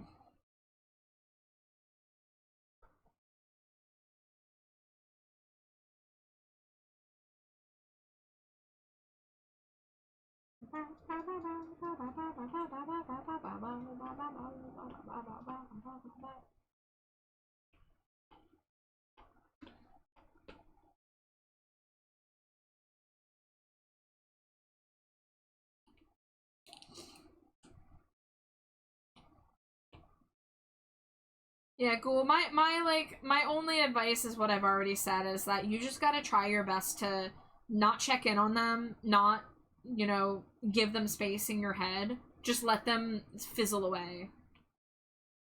Wherever they end up is not your business. If they are bad people, they will probably get themselves in hot water sooner than later. But you don't gotta sit around waiting for it. You gotta go live your life and let them fade into obscurity. You know? Because, like, living your life waiting for revenge is not a good way to go about things. And this is coming from somebody who, I had a problem for years where I would lose a friend and I would feel compelled to, like, check in on them. And, you know, if it ended poorly, if it ended on negative terms, you know, just spending too much time being mad if they're like succeeding, right? It's not the way to go about it. It really isn't.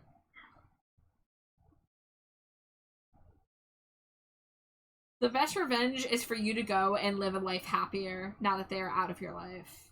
That is truly the best revenge.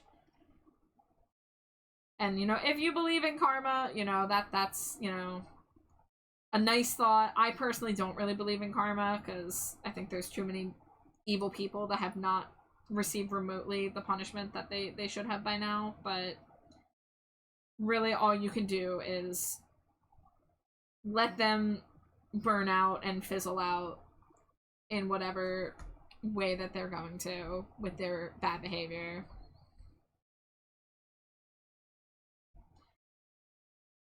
My ex would do that, get together with her friend and they'd stalk people they hated on Facebook. Yeah, it's very unhealthy. It really is. Like, making your life about other people in a negative way is a great way to get yourself depressed, get yourself doing toxic behaviors. Like, it's not the way.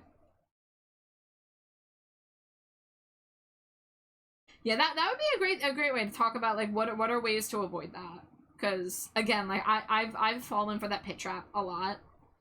And it's only in the recent, like, years that I kind of learned, like, the best thing for my health is to literally make it impossible for me to find them. And unfortunately, you know, if you block somebody, you also have the power to unblock them, so that's not always possible, but it's really a lot better that way.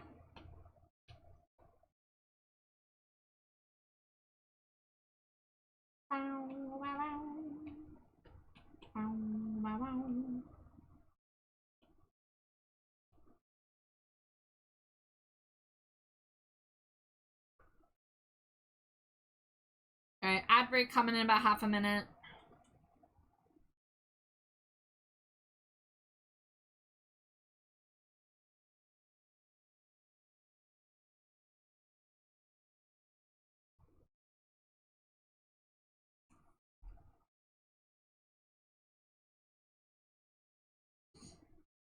Luna DM, you'll never be star for a group. There you go.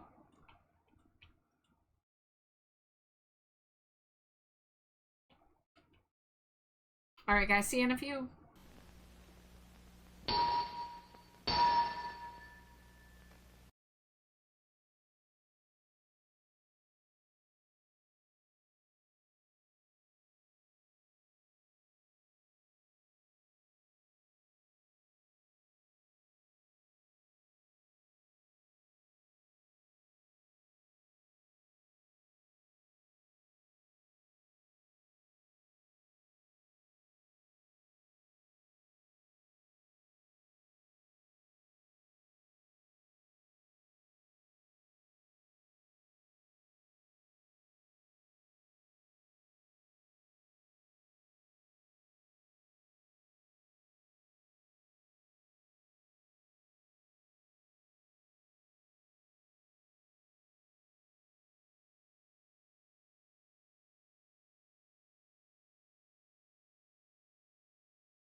Hey, welcome back. Sorry that took a little longer. I needed a snack. I hadn't eaten a lot until dinner, and my body was screaming at me.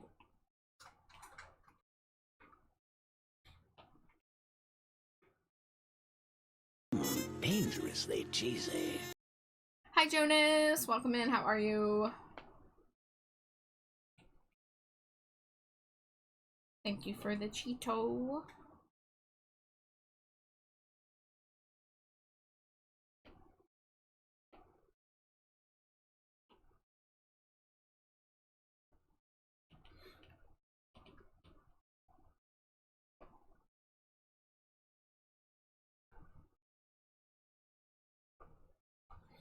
Thank you for the hydrate.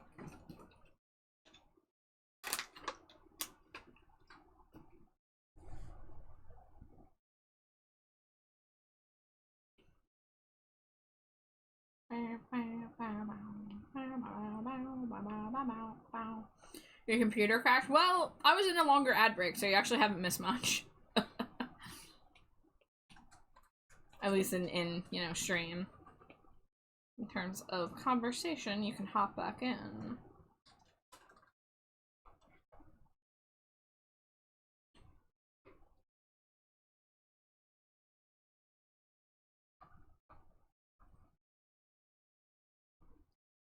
The place I'm at with TTRPG right now, and I think I talked about this the other night probably, but I kind of am tired of D&D 5e. I mean, I'm tired of D&D in general. I don't think changing editions would change this fact. And, I mean, I'm especially tired of vanilla D&D and just the idea of like the fantasy adventuring party meets in the tavern and goes off and, you know, what have you. I kind of just would rather explore another concept at this point. I was lucky to have a D&D group that was solid and lasted for like 2.5 years and had a really good DM, and nothing's been really the same since then. All my groups keep falling apart too fast, so I get sad to put like investment in a character just for the campaign to fizzle out in 3 months or even a single session, like one case was. And then, you know, like, that's how it is. That happens. Like, that's life.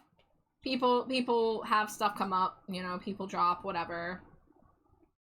But I think I just would rather have something else other than, like, I don't know, the experience of sitting at a table for 45 minutes to wait for your 6 seconds of combat and then have to sit another 45 minutes, and it's like there's not a lot happening. Everyone's just doing their combat rolls and asking if they can do X, Y, or Z, but, like, not much is happening.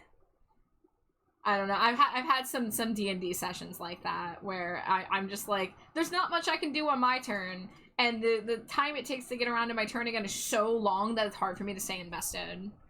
And it feels horrible to be in a fight for 3 hours that only took like 1 minute in game, you know?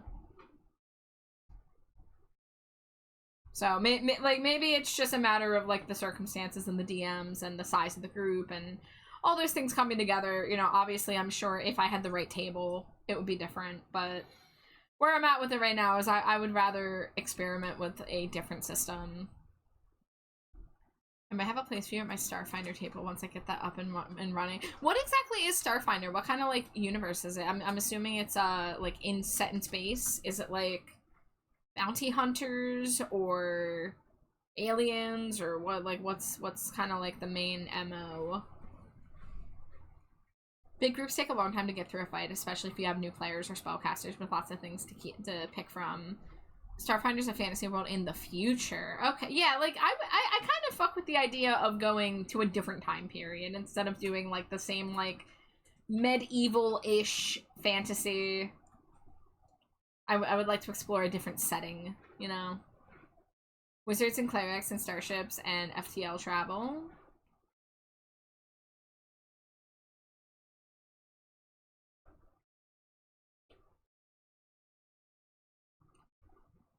You might like their answer to combat. The 3 action systems, so fun. That's so valid. There's no shortage of systems. Exactly. There's a lot of, like, you know, obviously a lot of people, they get into tabletop because they're enticed by the idea of, like, it being almost like a family thing where, like, you're, like, you grow with the character and the people and like you stick with it for a long time. But I also kind of want to play more with like one shots or short campaigns that, you know, are easy to drop in and out of, or easy to do a different character or what have you. I don't know.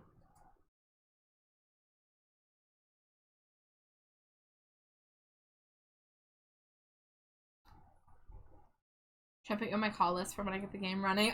You can. I can't guarantee I'll be available. I'm, you know, a lot of my life is pretty much just waiting for, not waiting, balancing my commission work with my chronic illness.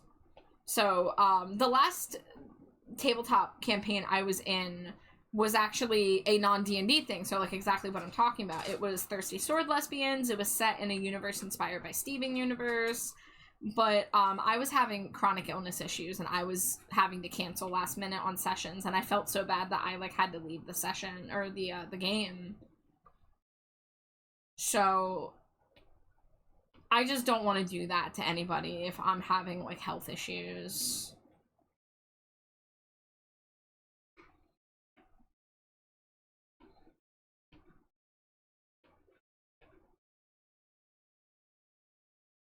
I miss board game nights, and this may replace those. Yeah, I'll like definitely like let me know when it's happening, but I'm just kind of afraid to commit to stuff too right now because of my illness. I just don't want to let people down by like having to cancel last minute as often as I do, because it depends on the time of day too.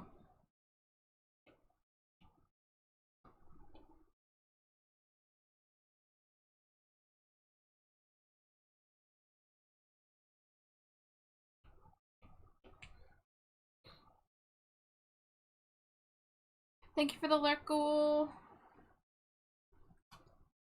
Also, sorry if I've been missing any messages tonight, y'all. I'm a little brain fried today.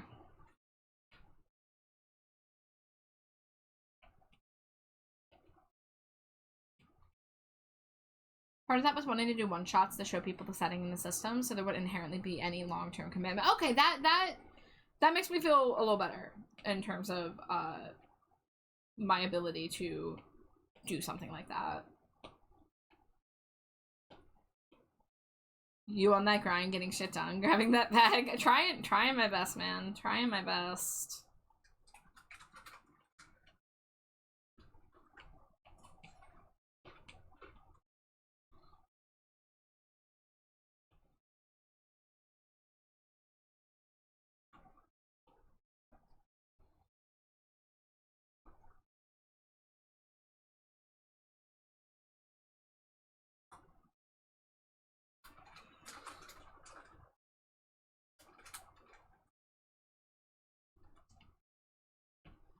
I want to try Blades in the Dark and the MCDM game, Draw Steel. I don't know much, unfortunately. I don't know many systems and games and stuff. You know, I know Vampire the Masquerade, and I've wanted to play Vampire the Masquerade, but the single time we started getting a campaign together, people bowed out early because they saw how much like reading there was in the rule book and didn't want to do it, and then it was like, okay, we don't have enough people now, so like whatever, I guess.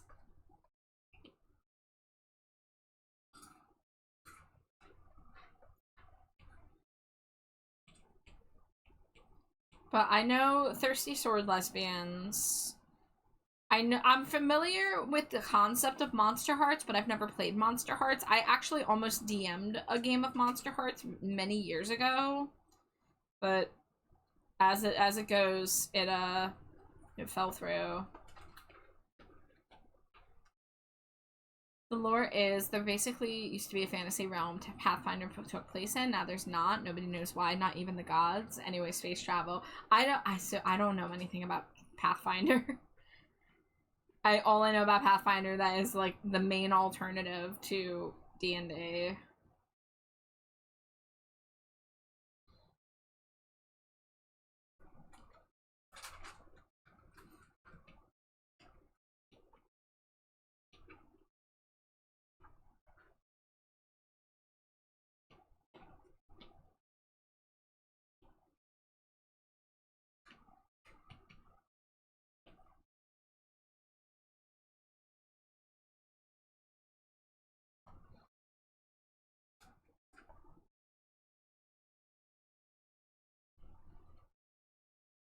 Pathfinder is Fantasyland. It's a generic world. You imagine a town in Pathfinder and you know what's there: a blacksmith, inn, temple, monsters in the forest, etc.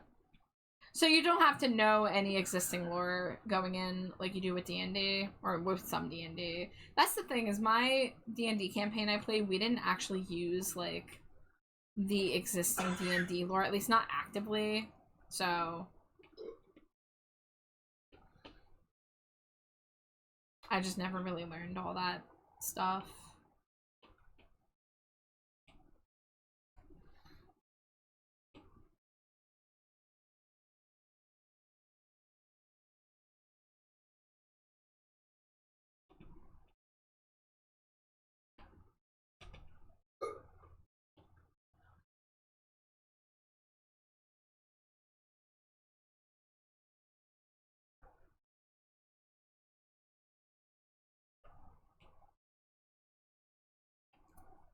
If you imagine a sci-fi setting, you probably get it. Big space stations, asteroid belts, and gas giants and aliens.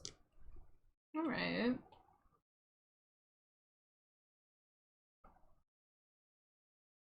I'm just gonna be real, I just am not, I don't have a big imagination. I'm like, and I've been talking about this lately, because I'm talking about how to kind of get past this with my, like, desire to do anything with my OCs, but I struggle with the idea of, like, world building and imagining, like, things like this.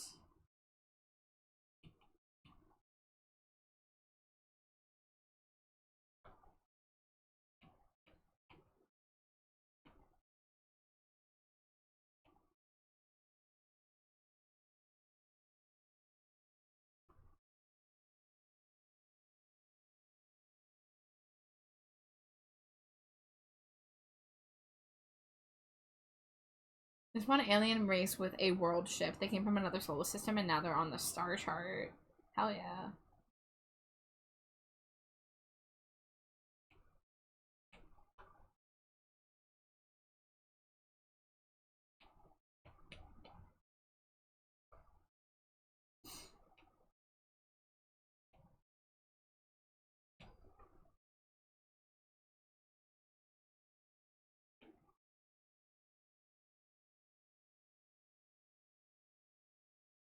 Do I need to show you what a Skittermander is? I don't know what it is, so you tell me.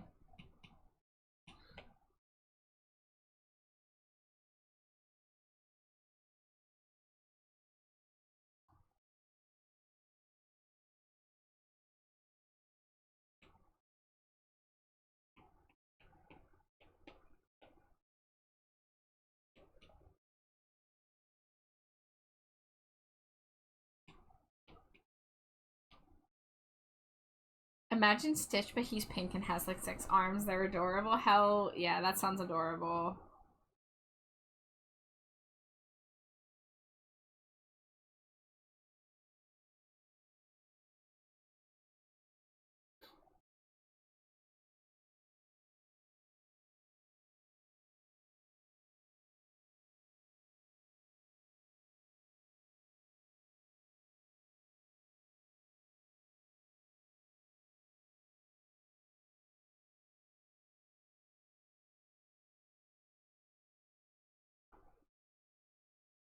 They're a core Starfinder race. As they should.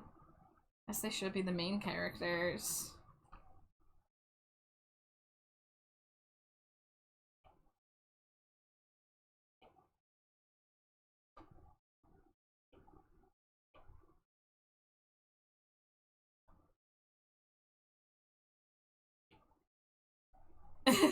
No, you guys are good. I'm sorry, I'm a little tired and like trying to focus a bit, and I don't have as much to add to the conversation, but like you guys are A-okay.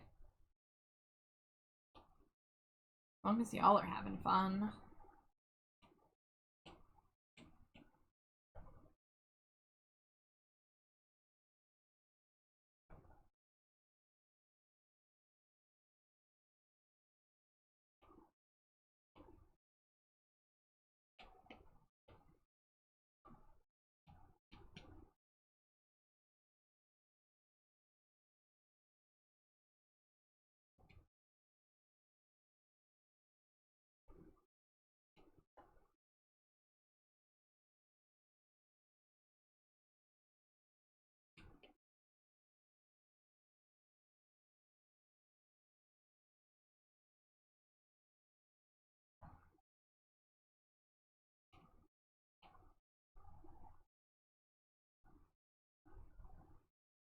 In D&D, 2 level 5 fighters would basically be the same character. In Starfighter, 2 level 5 soldiers will play completely differently based on the player's style.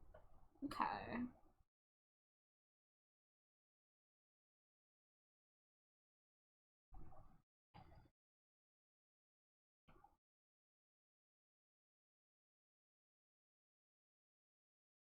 Your background can literally be Twitch streamer, of course.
There are characters who stream their adventures, so you could be like, hey chat, should we ambush these guys?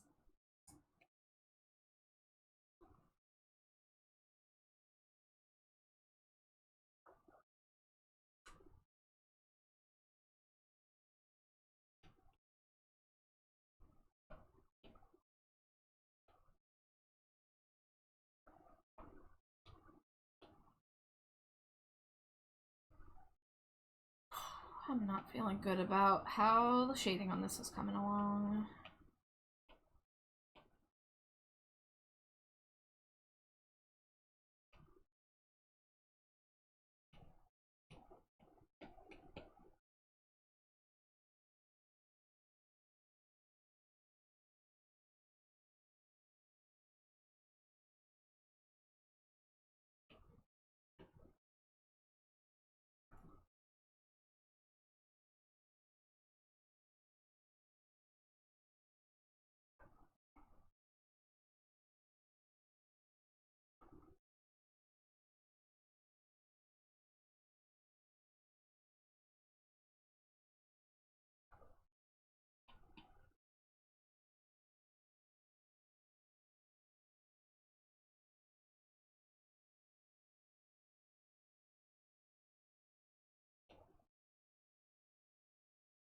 Gonna go play Warframe, have fun!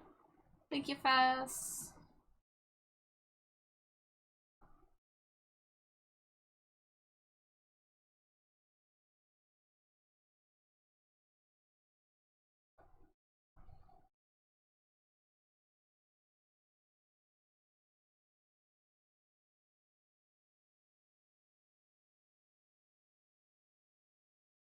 Got home safe and made a snack for dinner. Excellent. Hope it's tasty.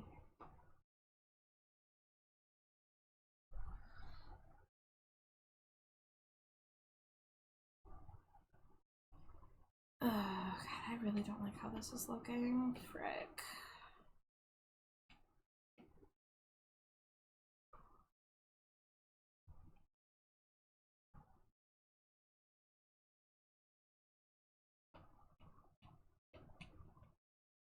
See, this is this part of rendering where, like, I don't have a reference for how this would look, and I just am struggling because I don't want it to look, like, too simplified.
I just don't know.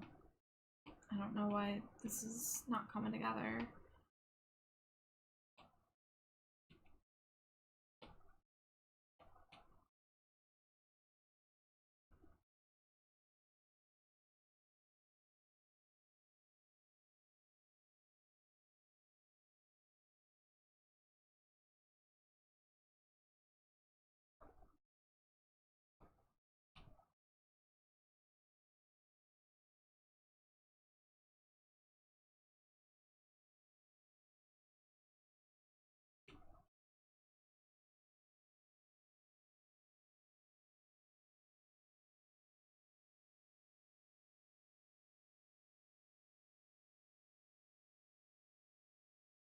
Alright, that's a little bit better.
Dangerously cheesy.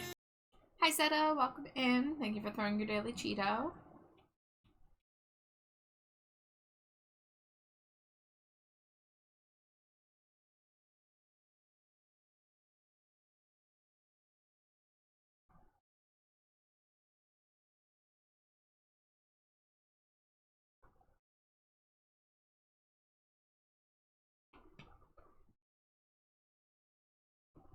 Gonna be lurking while you're working? Thank you. I appreciate the work lurk.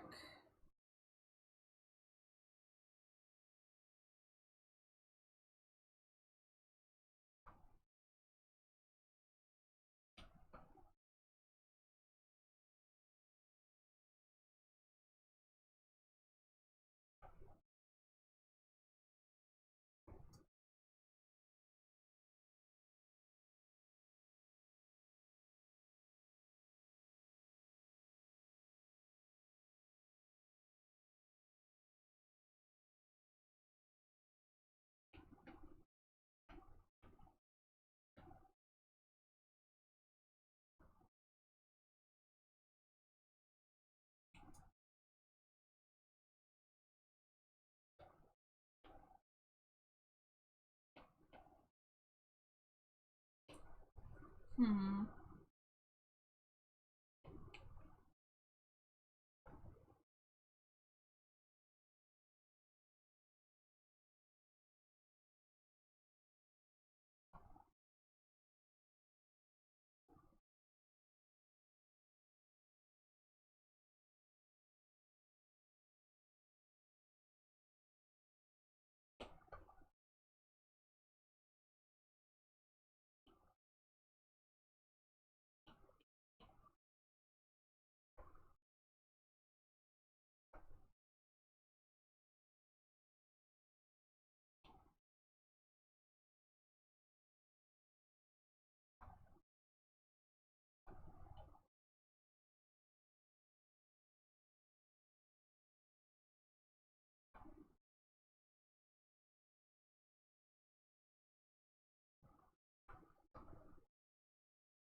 There we go. Those look nice and shiny.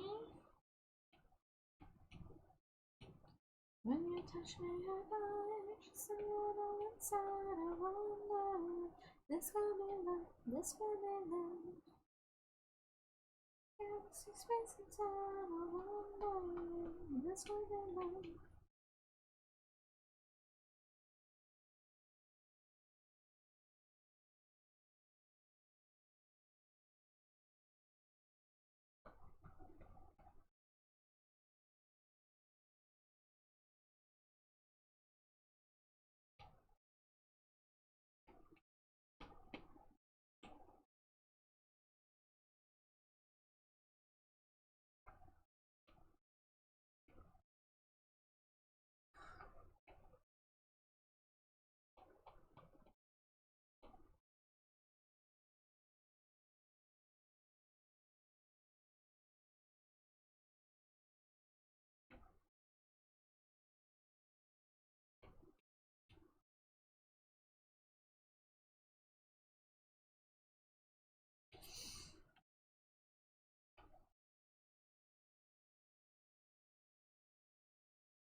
Oh man, my smoke detector alarm is beeping. Oh, I should go get that checked out.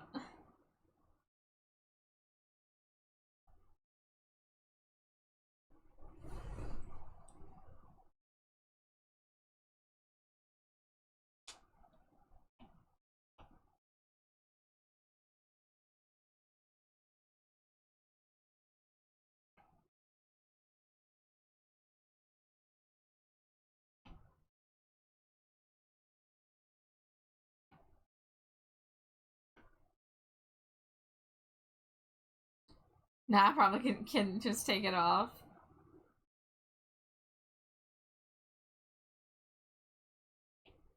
Nah, if I'm gonna hear a beep every 30 seconds for who knows how long.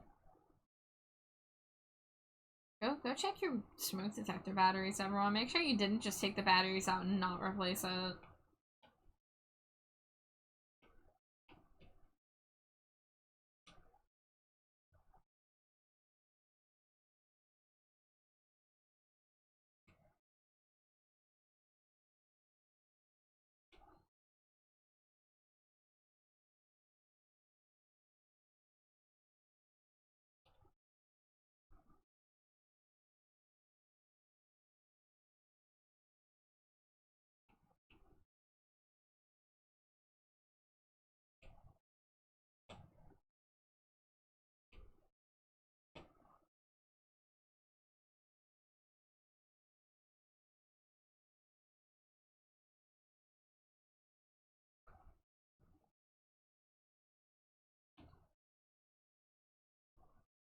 Me looking at my smoke detector that's been sitting on my desk for months with no batteries. Monster Ball, no! You gotta replace it, man.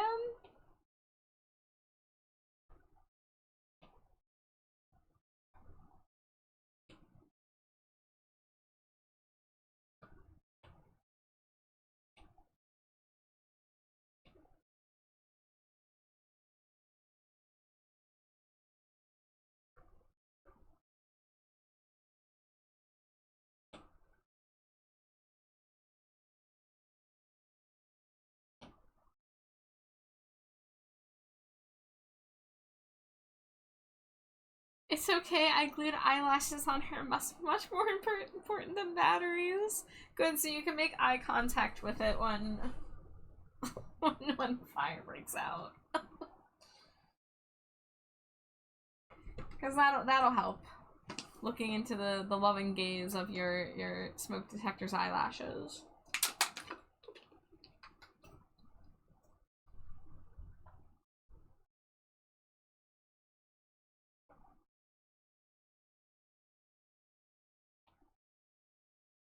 Alright. I'm gonna be real. I'm looking at the shading on that and I think it looks bad. So I'm gonna delete it.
Dangerously cheesy.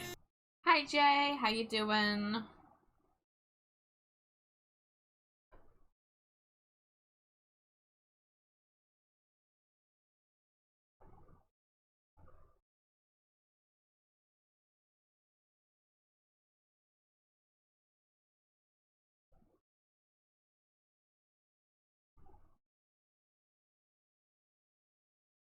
Hi Jane Stretch, thank you. And the rest as well.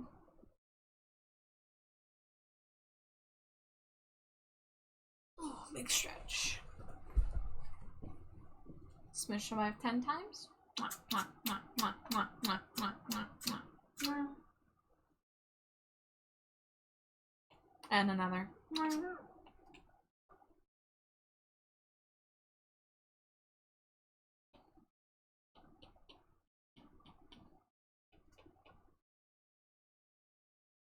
Domesticated, they appear and use rapid care package. Thank you, Jay.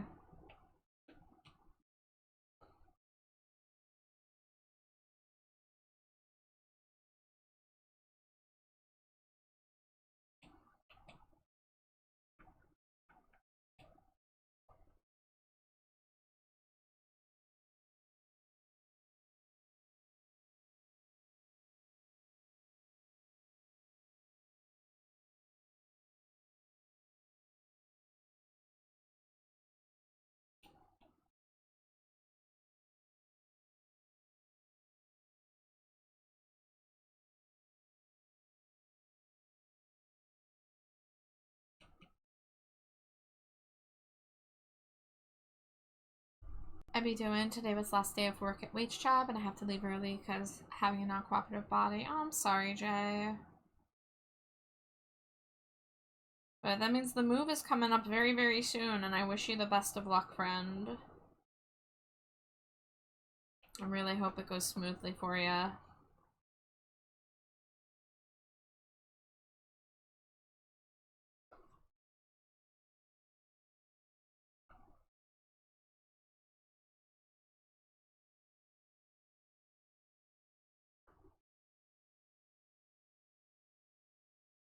Okay, this is looking way more metallic now.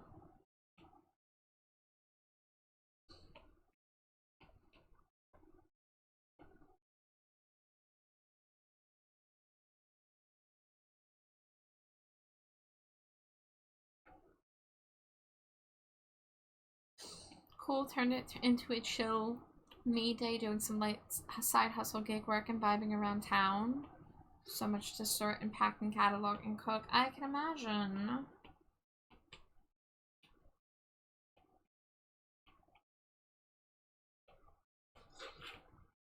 But, you know, you'll be a lot better off once it's all done and dusted.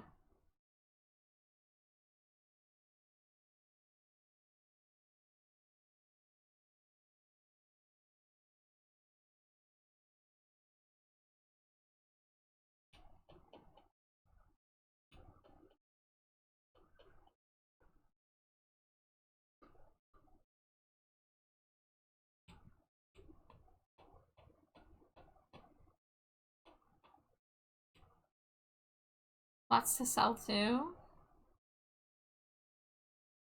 Hope it all goes well.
Oh my god, great time. Hello, Raiders! Welcome in! Hello, everybody. Welcome in if it's your first time here. My name is Trash Char. My pronouns are they, them. Green slime creature next to me, that's my wife, Slimy Jade. I am Slimy Jade. And I'm working on a commission tonight. We are doing a Stinko doll, which is a little fashion doll, like ball jointed doll illustration we're doing for this character. I just drew this little chibi for the character last week. So now we're doing this style. But Vigor, I hope you had a fantastic raid. Were you doing art? You were doing art. Do you have art tax you would like to pay? Because if so, please feel free to drop a link in chat. If not, no worries, no pressure. If you gotta get going, totally understandable. But if you'd like to share what you were up to, I would be happy to see it. Hi, Neil. Yeah, we're rocking the red eyes tonight. How you doing, Neil?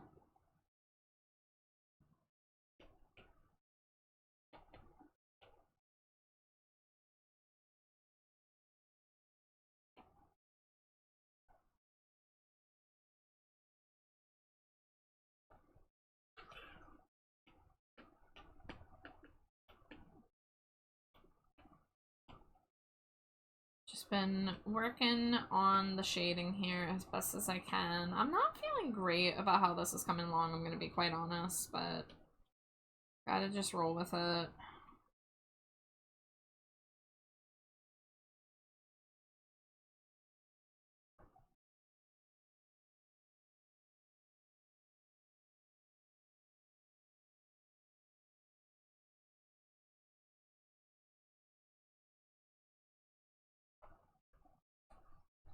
Thank you for the Smoosh Your Wife 10-pack, Rad. Good, much better than last week. Was sick with fever, cough, and cold. I'm so glad that you're feeling better.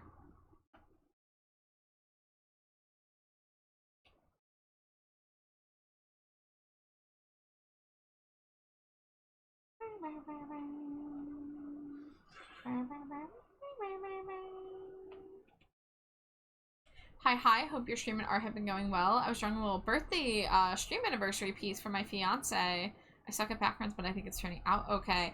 The background struggle. I know it all too well. Yeah, please feel free to share it if you'd like to share the work in progress. If not, like I said, no pressure at all, but it sounds fun.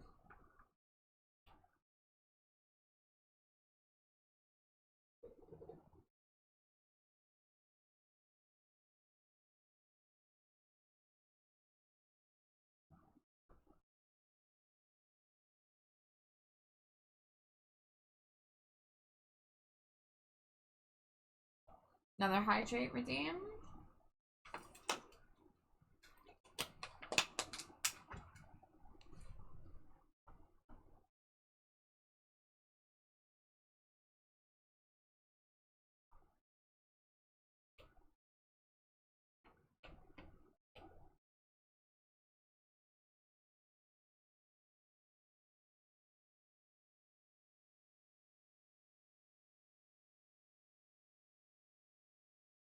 Ugh, I'm scared to render the latex here. Hold on, I gotta look. There it is.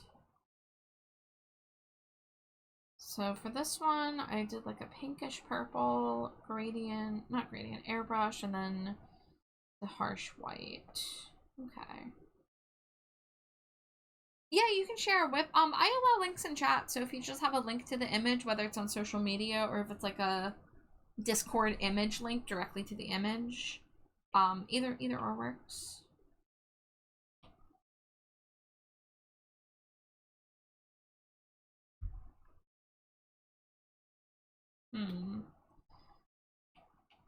I'm afraid to shade these without a reference. I'm afraid because they don't really look all that shiny here, but I want to make them shiny.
This is not a good Depeche Mode song, but I'm gonna leave it on.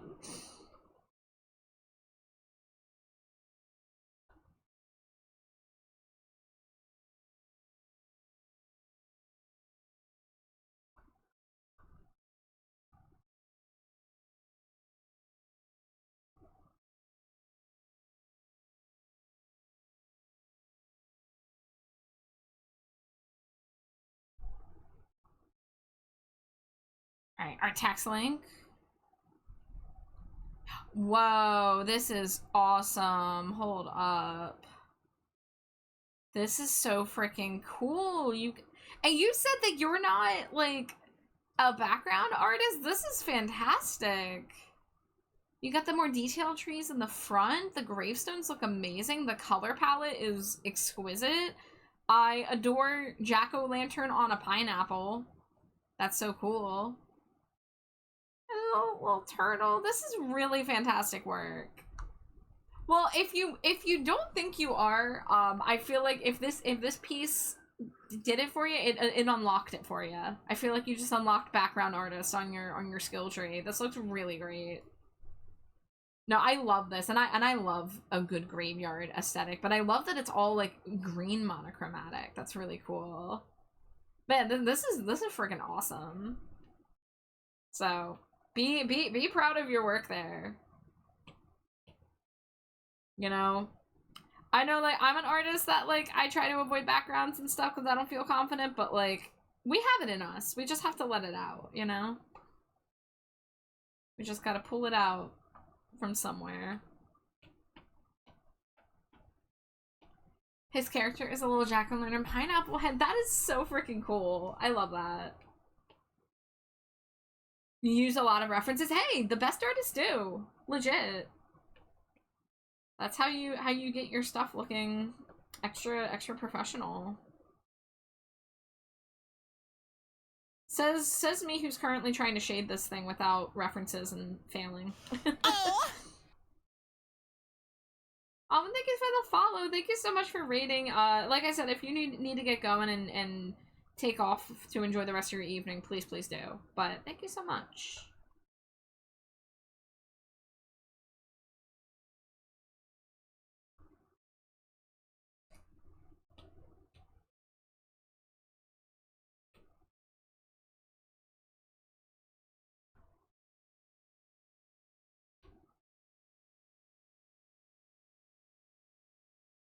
Do need to go start dinner, but it was lovely to meet you. Hopefully I catch you again sometime. Of course. And you enjoy your food. Thank you so much for coming in here. Nice to meet you as well. But yeah, keep up the fantastic work, for real.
Alright, I'm partway through ad break, but I'm gonna go run to the bathroom, so I'll be right back.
Welcome back from ad break, everybody.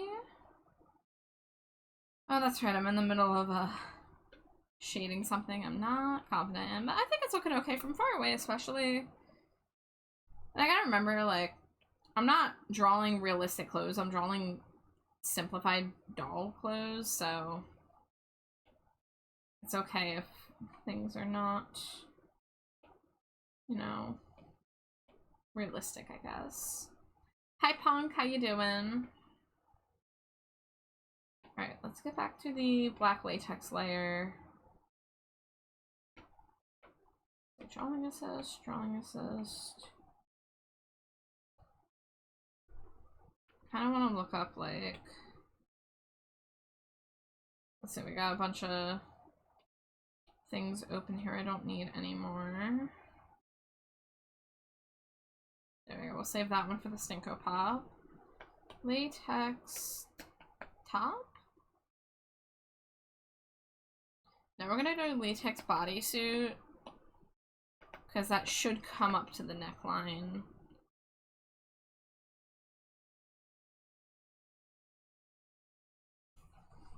So, yeah, it gets like really light reflective light. It gets more on the edge, and then it gets a little bit in the middle, and then it gets that like white highlight. Okay. I really would love to learn how to render latex good. I believe I have it somewhere in me, but I haven't quite unlocked my chakras yet when it comes to it.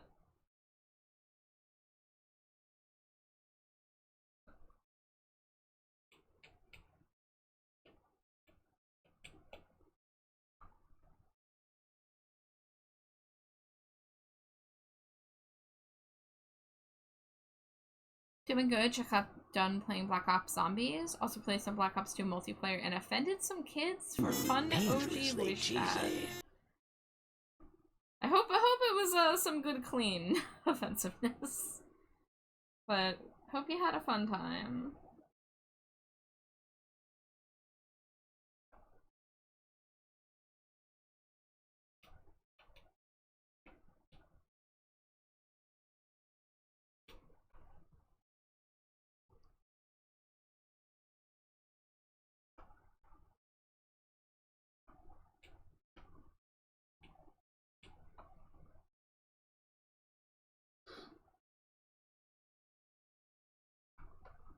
Whoops.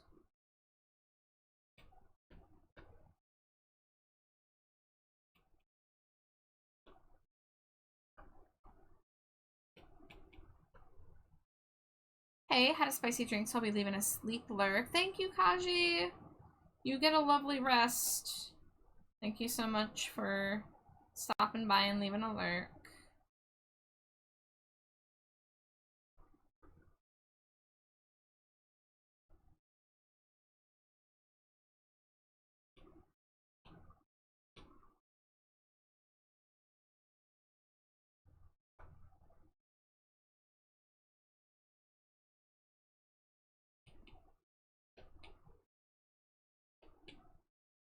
One kid decided to hurl some insults towards a diabetic kid, and I defended the diabetic kid. Hell yes, that's awesome then.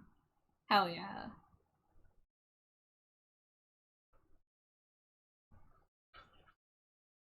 We love standing up for people who need it.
It sucks that people get bullied over, like, shit like that, too.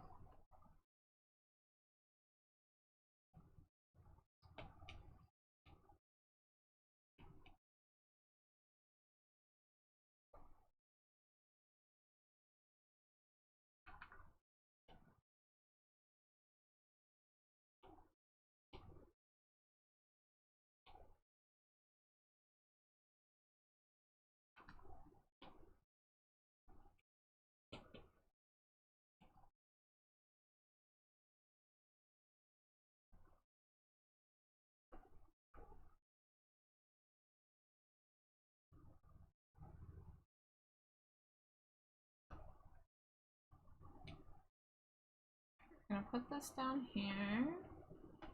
I'm gonna put this on add.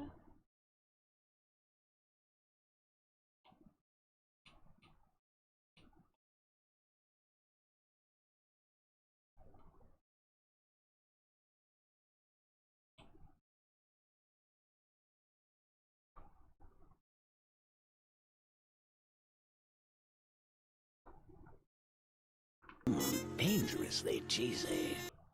Hi Westlow, welcome in. Also, I do believe I saw you hit 1K, so congrats on hitting 1K, Westlow. Well deserved.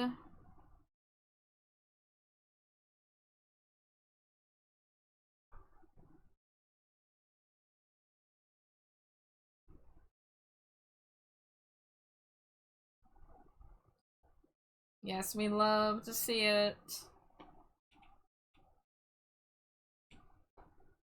You were ugly crying about it earlier. Aw. No, it's a big milestone, so like, be proud. You know, that kind of thing doesn't happen overnight. Like, it comes with months, years of stream after stream, you know, pushing yourself, so you definitely deserve it.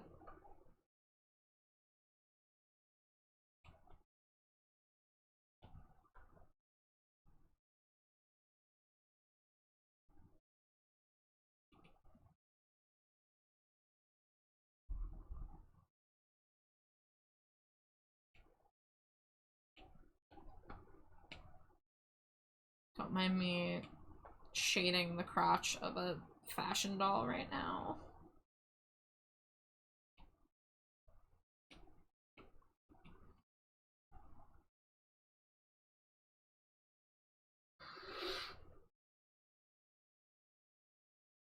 I'm trying to be tasteful about this character's bulge. Trying my best to be tasteful.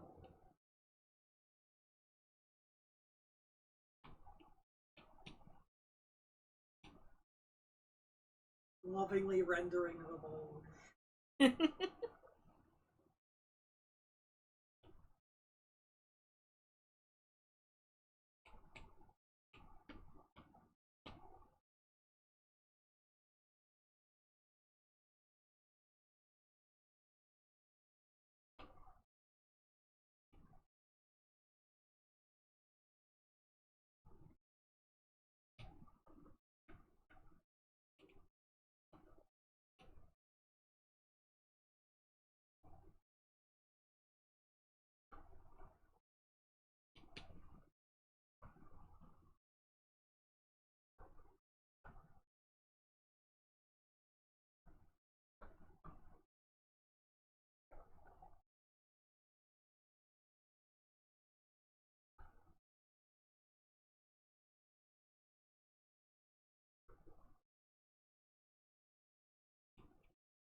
You got here late? Hey, you're just in time, Laser. You're always just in time.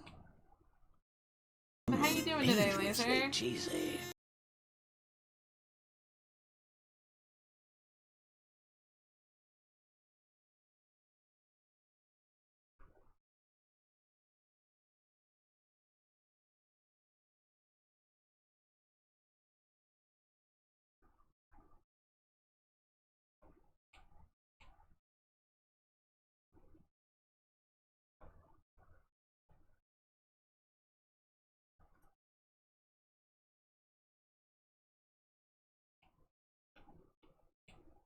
Doing fine. Ended up not doing much today. Maybe went a bit too hard on the art grind this weekend. Hey, a day of recovery after going hard is important. It really is. Because if you don't take those breaks, you get burnout. Like, for real burnout. Like unable to draw burnout. So, you know, that you are being responsible by taking a rest day. So, proud of you.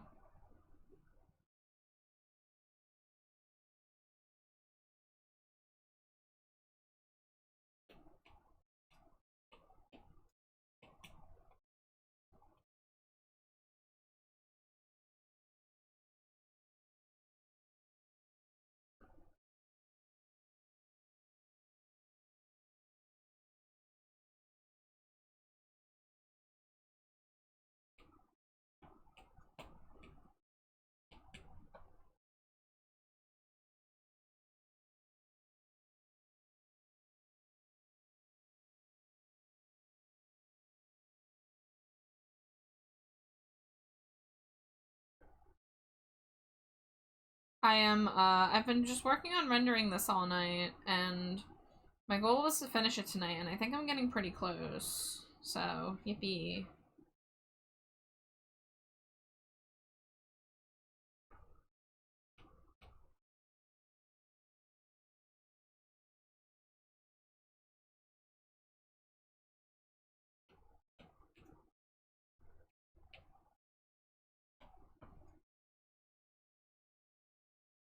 Dangerously cheesy. Hi, Celador. How you doing? Welcome in.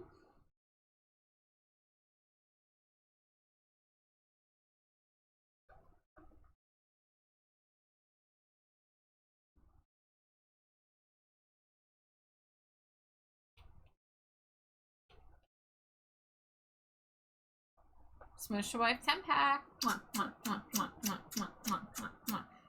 Hi, Mads. Welcome in.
Man, I don't know, guys. I feel like I'm unlocking my latex rendering a little bit.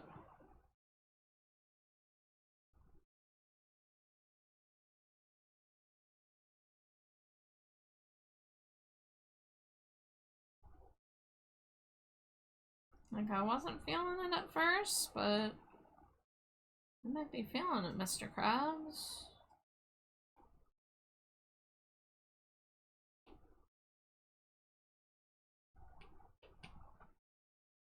Thank you for the hydrate, boy. How you doing?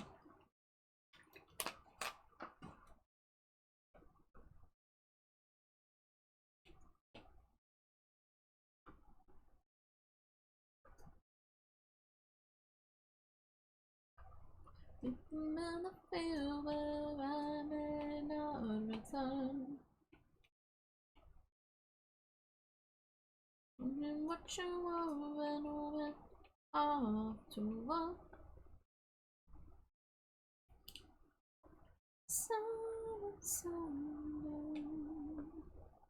Someone's feeling down. Doing well, snacked on some fruit salad I forgot we had. Heck yeah. I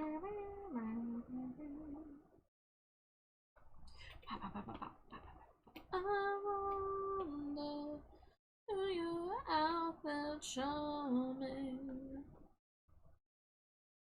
Your crime sins only could be eating.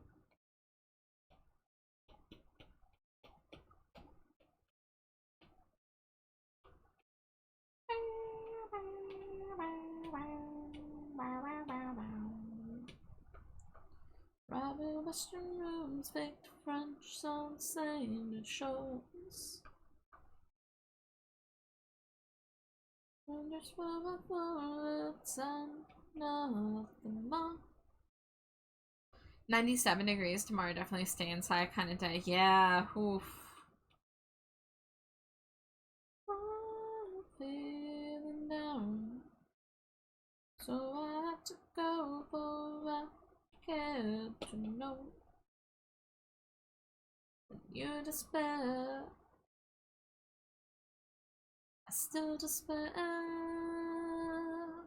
I wonder who you're out there charming. Your crime sins only could be hitting. You, as if I hear the waves don't make a sound. You said if I sought to drown. Oh, don't save me, don't save me. Hi, Batbug. Cat, yes, yes. Cute, cute cat girl. I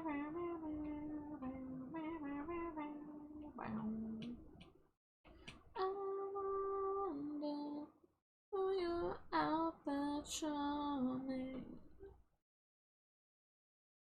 Your crimsons only could be eating. I wonder who's been out there charming. Asunder only could be easy.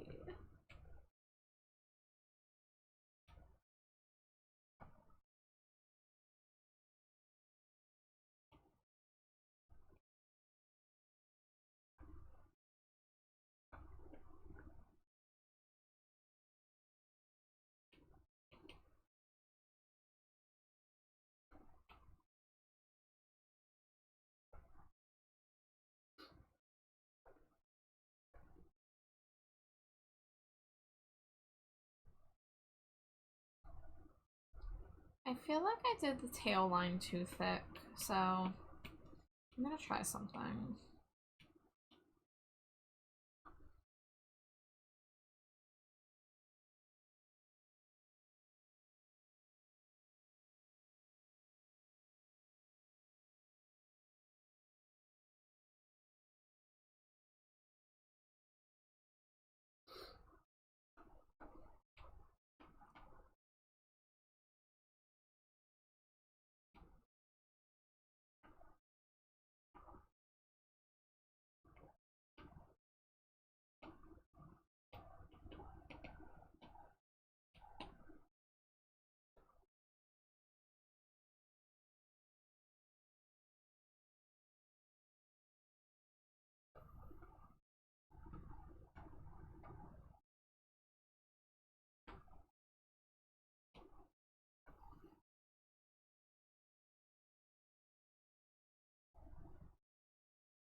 I watched a tutorial and it's like the stars of rendering align in my brain right now. Yes! Excellent!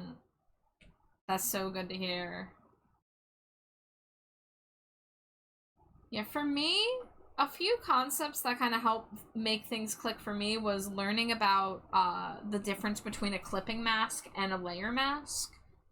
And also learning about alpha lock, which are all basically tools that help you color or select things on the layer so that you can do your shading and highlighting within a specific layer. So that's why like all my colors are on separate layers.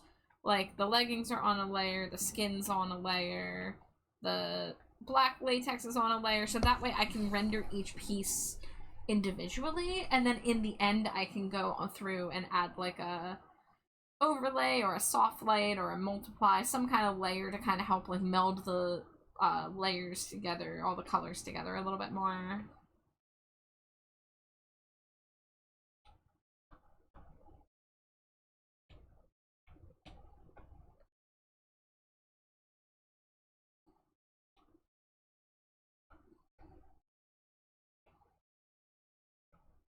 I'd say also learning about hue shifting was another thing that really helped me. Learning that if you want to choose a shading color, you choose a neighboring color. Like shading green with a shade of blue. Or shading red with a shade of purple.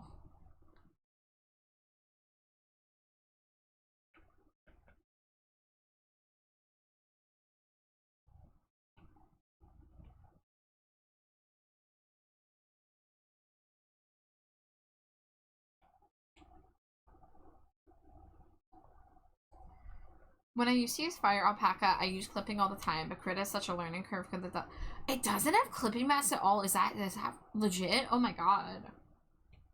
I think I would have to use another program, but personally, I haven't used many programs, so I haven't really shopped around. I grew up on Photoshop CS4, and then in 2019, I bought the iPad with Procreate, and those are the only two programs I have any notable experience with. I own Clip Studio Paint, but I haven't learned how to use it yet, so I just stick to Procreate because that's what I know.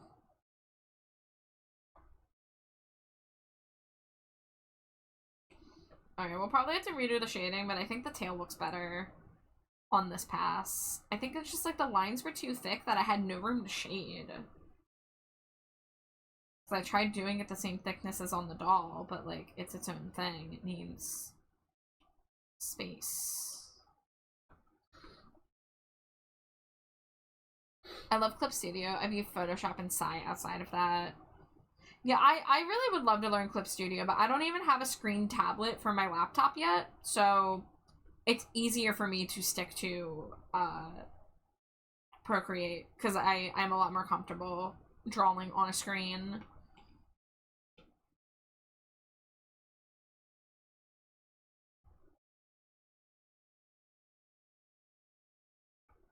You don't have a screen tablet either? Well, you are powerful. You're more powerful than I.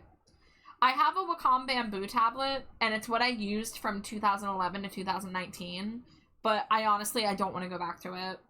I think my art improved tenfold, and then some, when I switched from a screenless to a screen tablet.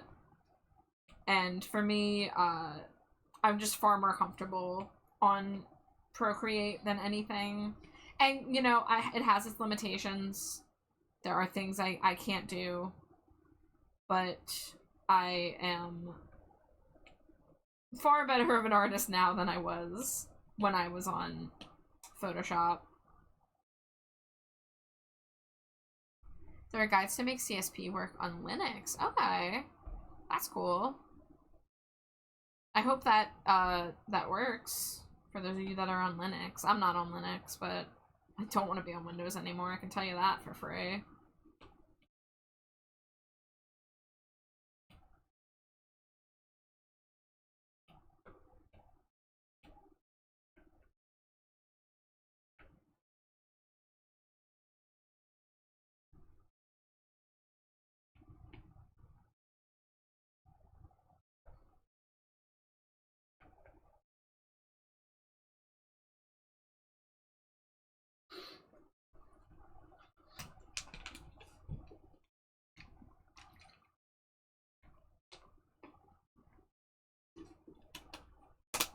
Okay, it looks like the last main part I forgot to render was the darker fringe of the jacket.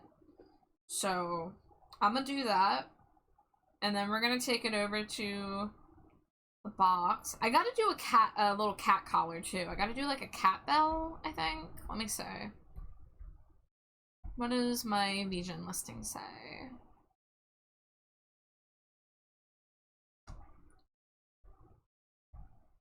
Would like the post to be the nail pose and the inbox box props to be the tail and a collar with a bell on it. Okay, so I gotta draw a collar with a bell. And I'll make one version of the doll wearing it on the doll, and then I'll make one version without and have it like in the box.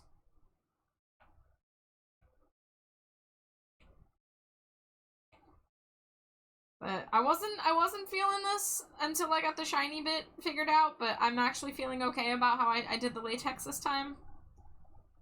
I think, like, sometimes less is more, and, like, the trap in latex is trying to draw all of the, like, the wrinkles, like the folds, and if you do too many of them, it just looks whack. But since this is a simplified style, I really just focused on, like, the one main line coming down, and then, like, the blob at, like, you know, the tip of the foot.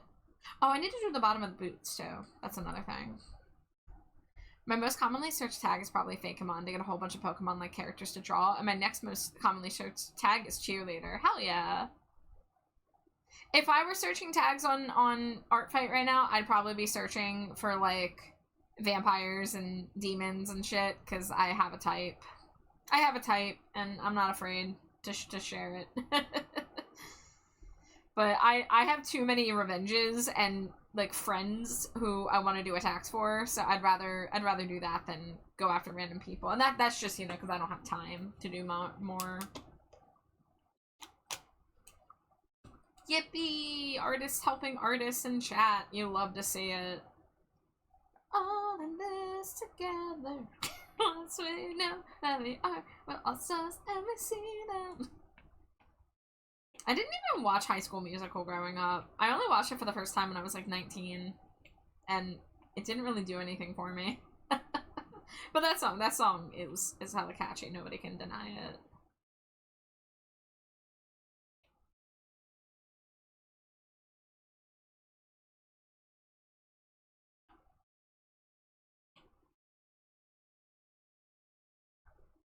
Oh, there we go. Get a little shine on the leg here.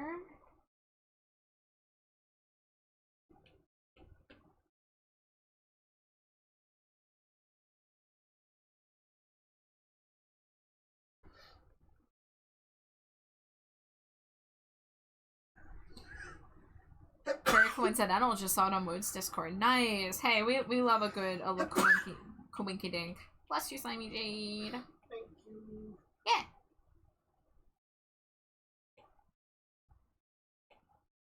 I gotta say, I got a new blend brush, and by got a new blend brush, I mean I followed instructions on a Instagram reel to create a new blend brush, and I like it. It's nice. It's not like you don't use it for everything, but it's a nice tool to go alongside my other blender brush, which is the dry brush that I use for a lot of stuff. Frankly, I should probably move this up higher because I'm using it more often than I don't want to put it at the top. I'll put it like right there. I'd say like for rendering, dry brush, soft brush, and hard blend are probably my like most used right now. Sometimes I lay shadows down with a marker brush and then I blend it out so it loses the marker texture, but I just like the different control on the marker brush. There's BFA, Blender for Artists, which is a little less Blender about things, but it's still just Blender. Blender more understandable. Oh, okay, like a more user-friendly Blender. Look, Blender's freaking scary. Blender is a little bit scary. IMO.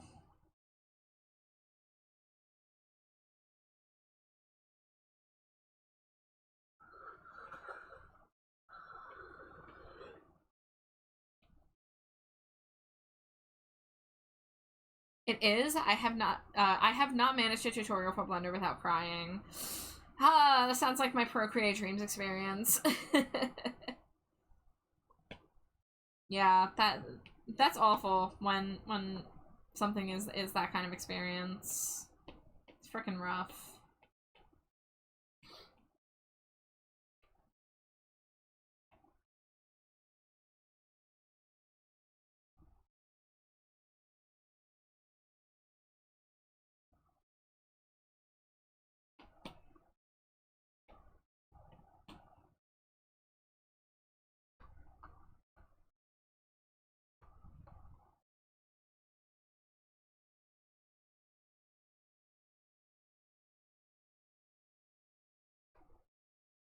Hey, what is going on there? Looks like this line.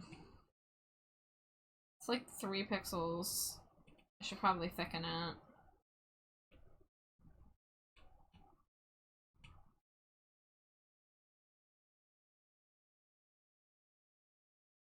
Or maybe it's a better idea, just erase it. Yeah, that's far better. I feel like I missed the... Let's see. What brush am I looking for? I'm right on top of it. There we go. I missed going through on this one. One more pass with a brighter highlight.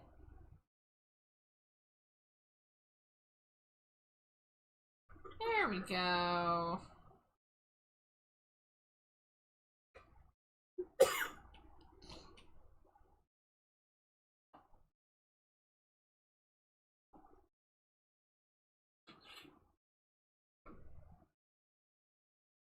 I don't draw human characters in chalk, but if a character has a very simplified face and hands, then that's someone I can attack with chalk.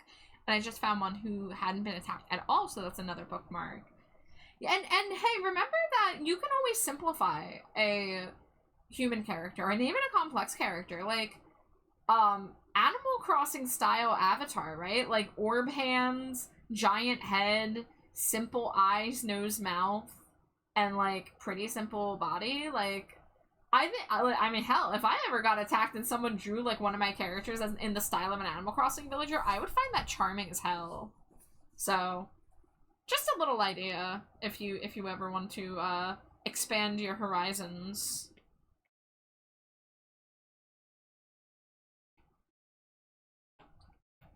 But, like chibis and stuff can be great for that. Alright, let's see. Let's...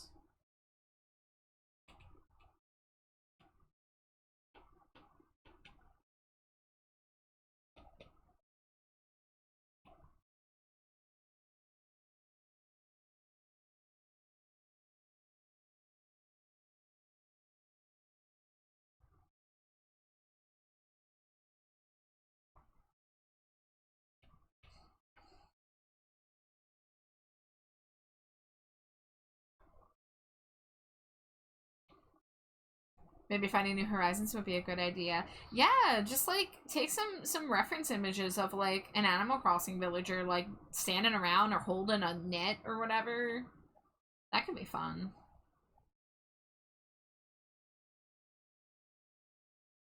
Alright, before I get lost in the sauce, I gotta focus down here. I gotta make sure I do the hoodie part, because that's like the last major part I haven't done.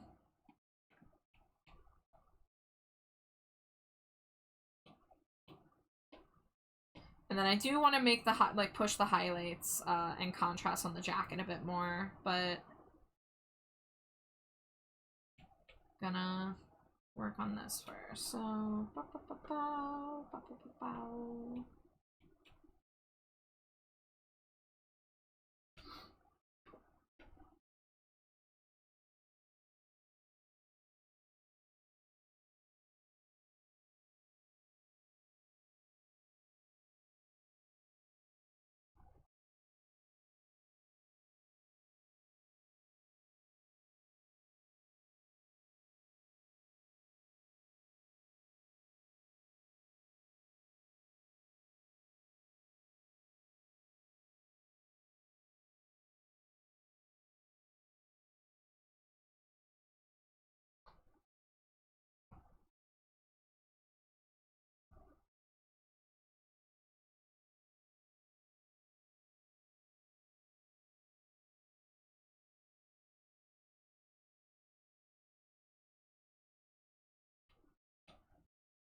Any chance you have to stick to Adobe, you're happy to. Amen.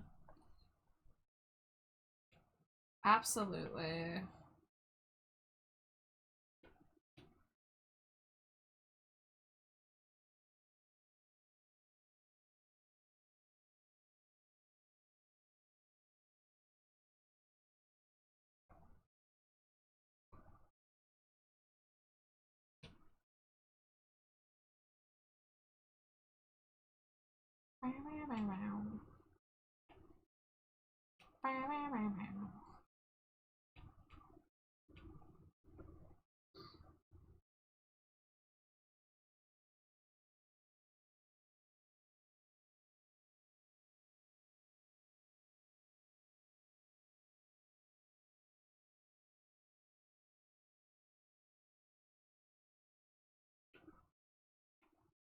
Alright, layer limit.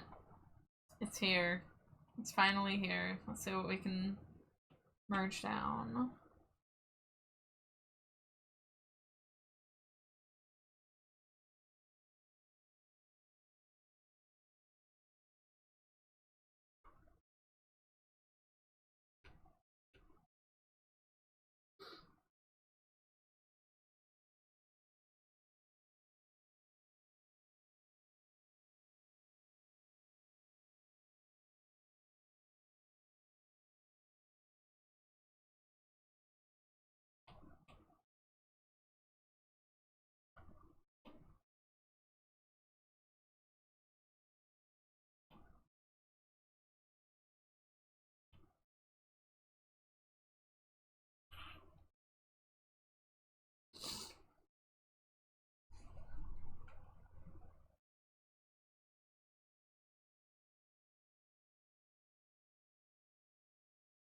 Okay, said I wanted to add a bit to the jacket layer.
It's late, so I should sleep. Good night, Laser.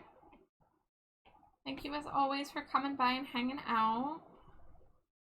And best of luck with the art.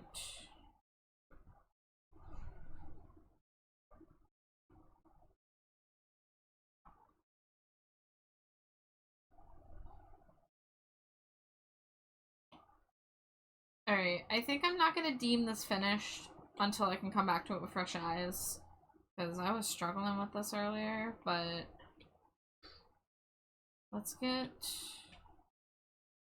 some of this. Let's see. Stinko. Dolls. New inbox.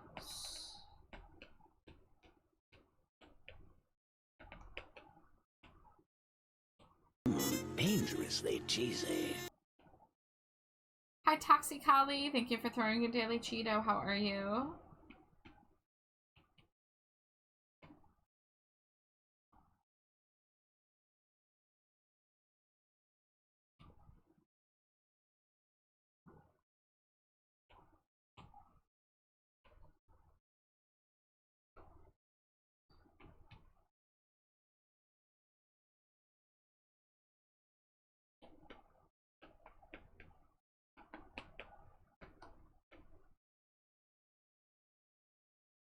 Recovering from a joke my mom told me? Oh boy, what happened?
Do I not have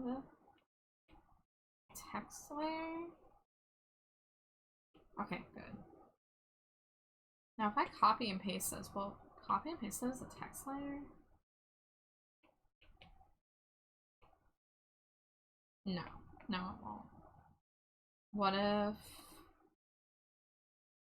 I do it like this?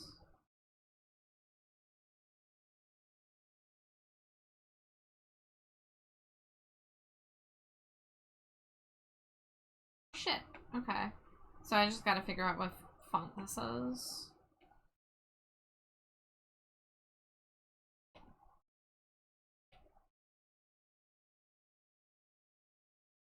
Blue Nasia.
Sprinkle.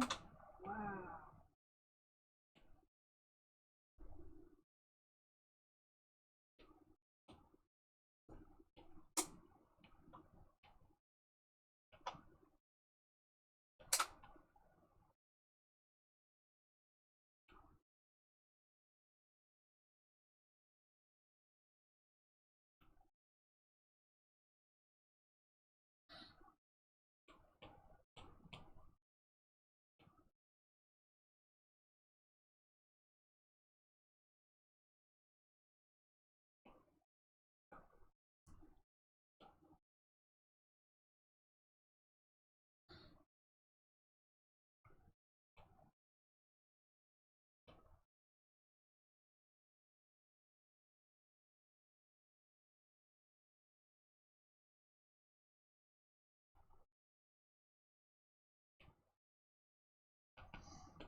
Ad break about to start, but I'm gonna be wrapping up soon.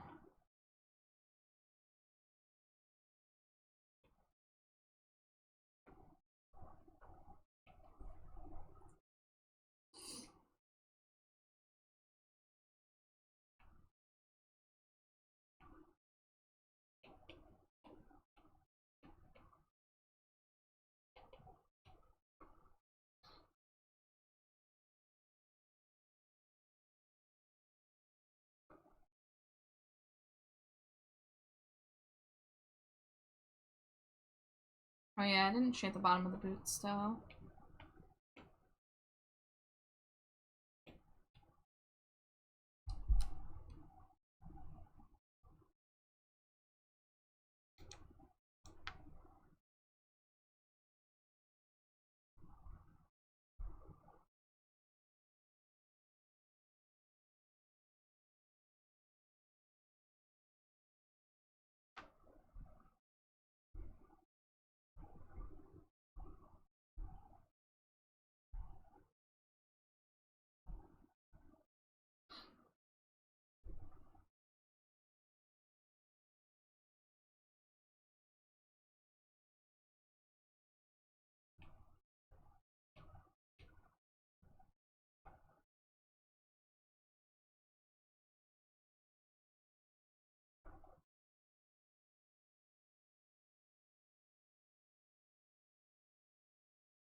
Oh, I didn't do the cuffs either. Because I forgot the arms are on a separate layer. Okay.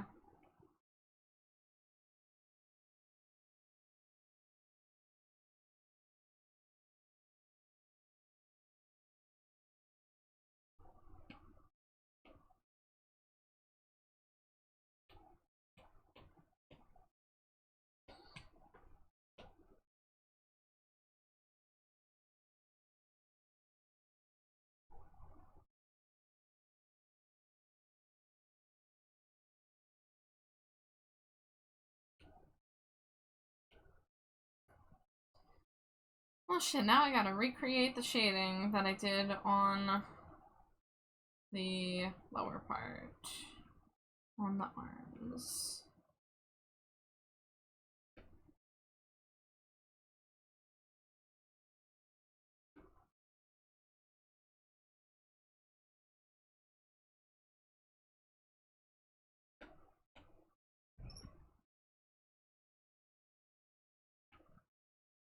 Welcome back from ad break, everybody. Thank you. You're welcome.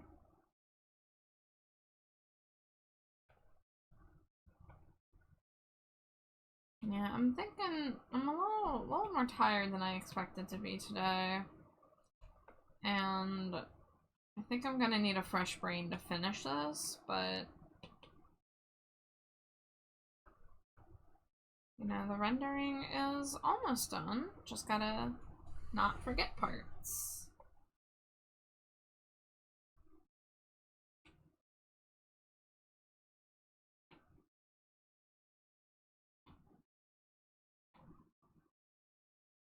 Here we go, yeah, I did not do the cuffs here at all.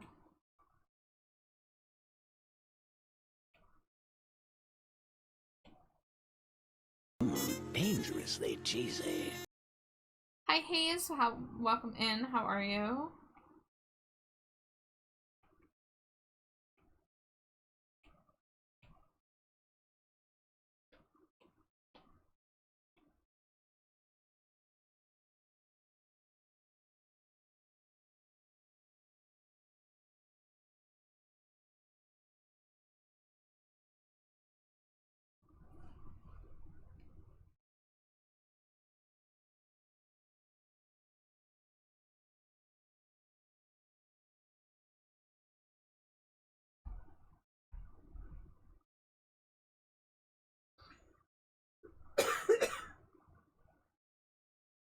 Man goes to the doctor and says, Doc, I have a problem. Anytime I fart, it has no scent.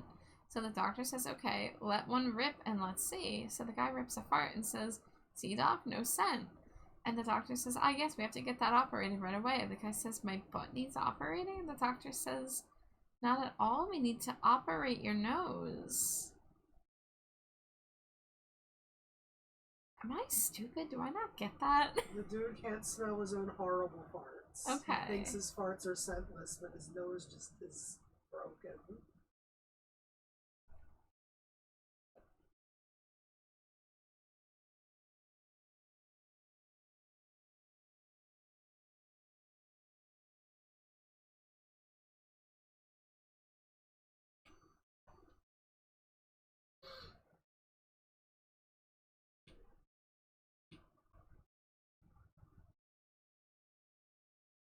Hey, whoever smelt it dealt it. So if you can't smell it, you can never deal it. That is true. So I think he was onto something.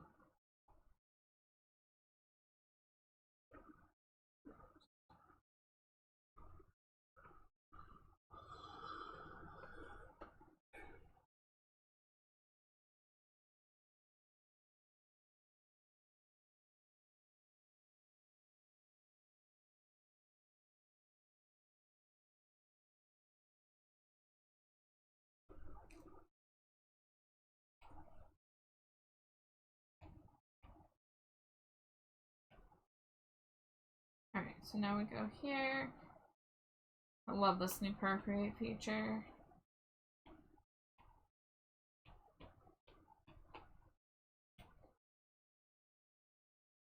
I love being able to color select without having to go through extra steps to get the correct multiply layer.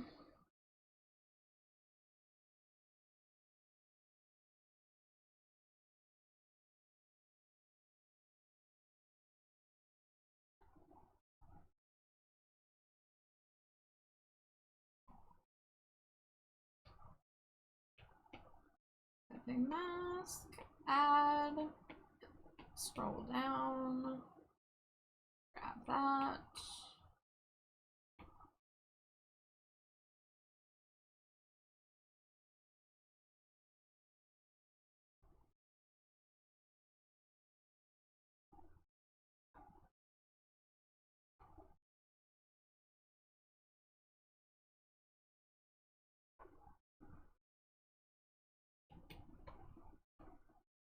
But Hayes, I'm glad you're doing well.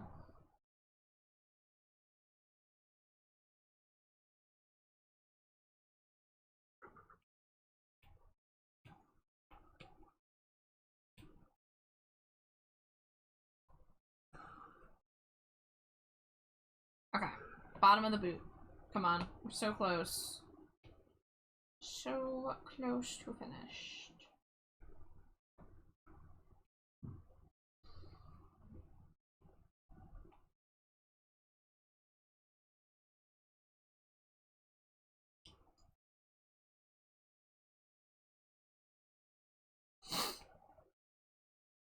Let's see, that layer is here. So we're gonna lasso tool.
Oh, frick, when did I lose my lasso? Huh. Alright, try that again.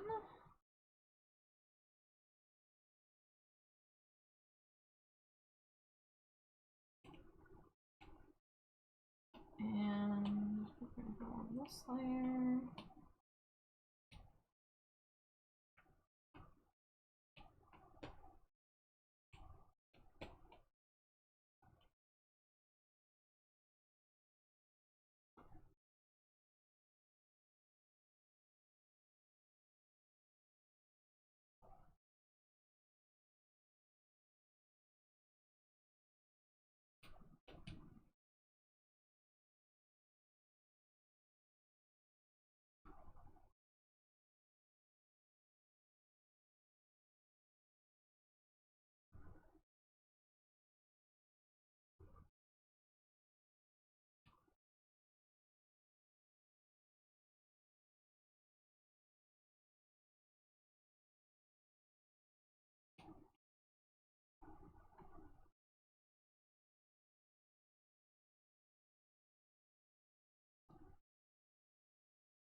Okay, that looks pretty alright, I would say.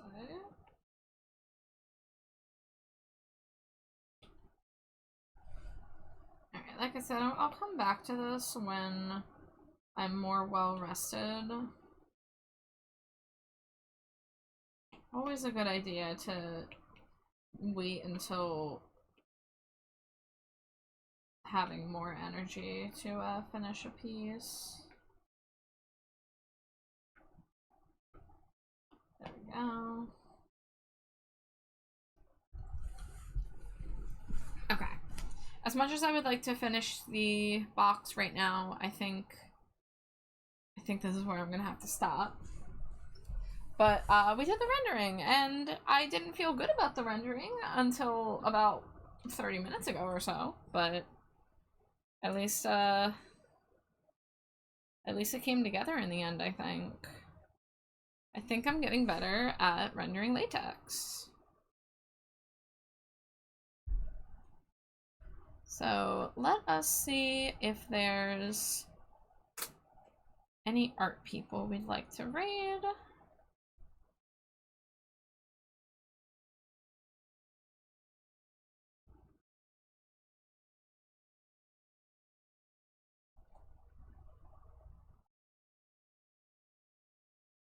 Okay, I might have someone. I've never raided them before, but I might have someone. We also could raid that person as a backup option.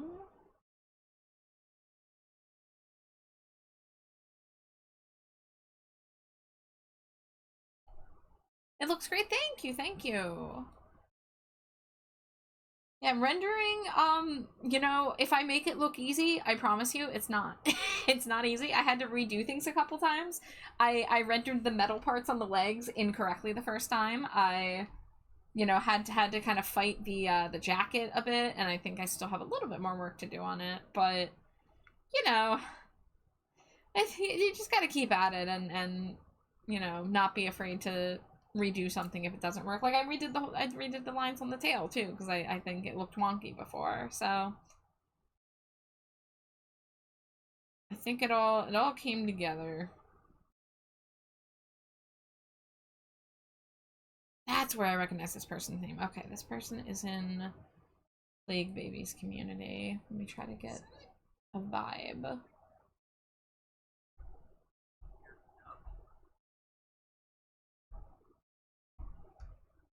But yeah, this, I'll probably finish this off stream, and by finish I mean, like, I literally just have to tweak the smallest things and finish the box, so, this will be done and dusted.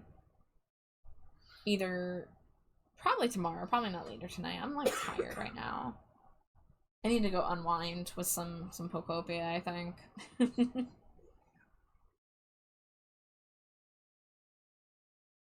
I'm gonna be rating someone new.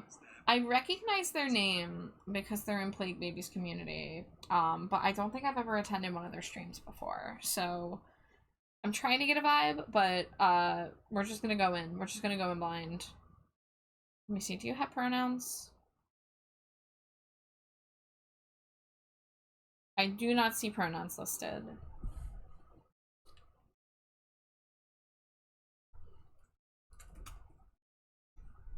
But here is the raid message, if you would like to copy paste it.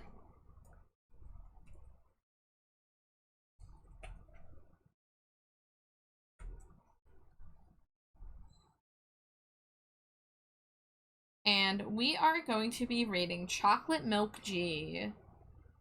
Chocolate Milk G is streaming an art fight drawing and has a really cute green and black, like, bunny demon avatar. Actually, Amari, if you're out there, you should probably see this person's design. It's very close to your shade of green. It's very close. And they got the black sclera too. I think you'll like that. But like I said, I haven't rated them before, but I've seen their art plenty of times in Plague Baby server. So we're gonna see how the vibe is. But hopefully everybody has a lovely rest of your night. Hopefully the week will treat you well. Tomorrow I'm either taking the night off or I'll be making tomorrow my Moonlight Peak stream. I have to see where my energy is. But I plan on doing a stream for Moonlight Peaks for the first time this week. But the rest of the week is mostly just going to be getting through art stuff. So, yeah, either tomorrow is a game night or an off night, and then we'll get back in the art saddle for the rest of the week. But everybody, take care, stay hydrated, stay trashy, eat cheese and sin. Slimy Jade, any parting words? I think you're all wonderful. Yippee, she's right. You all are wonderful. Alright, good night, everybody. See you soon. Scree, scree, scree, scree, scree, scree, scree.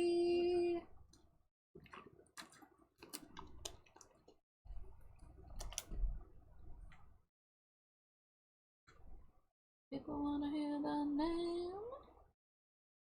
I'm no exception. Please call my name. Oh boy, another raid!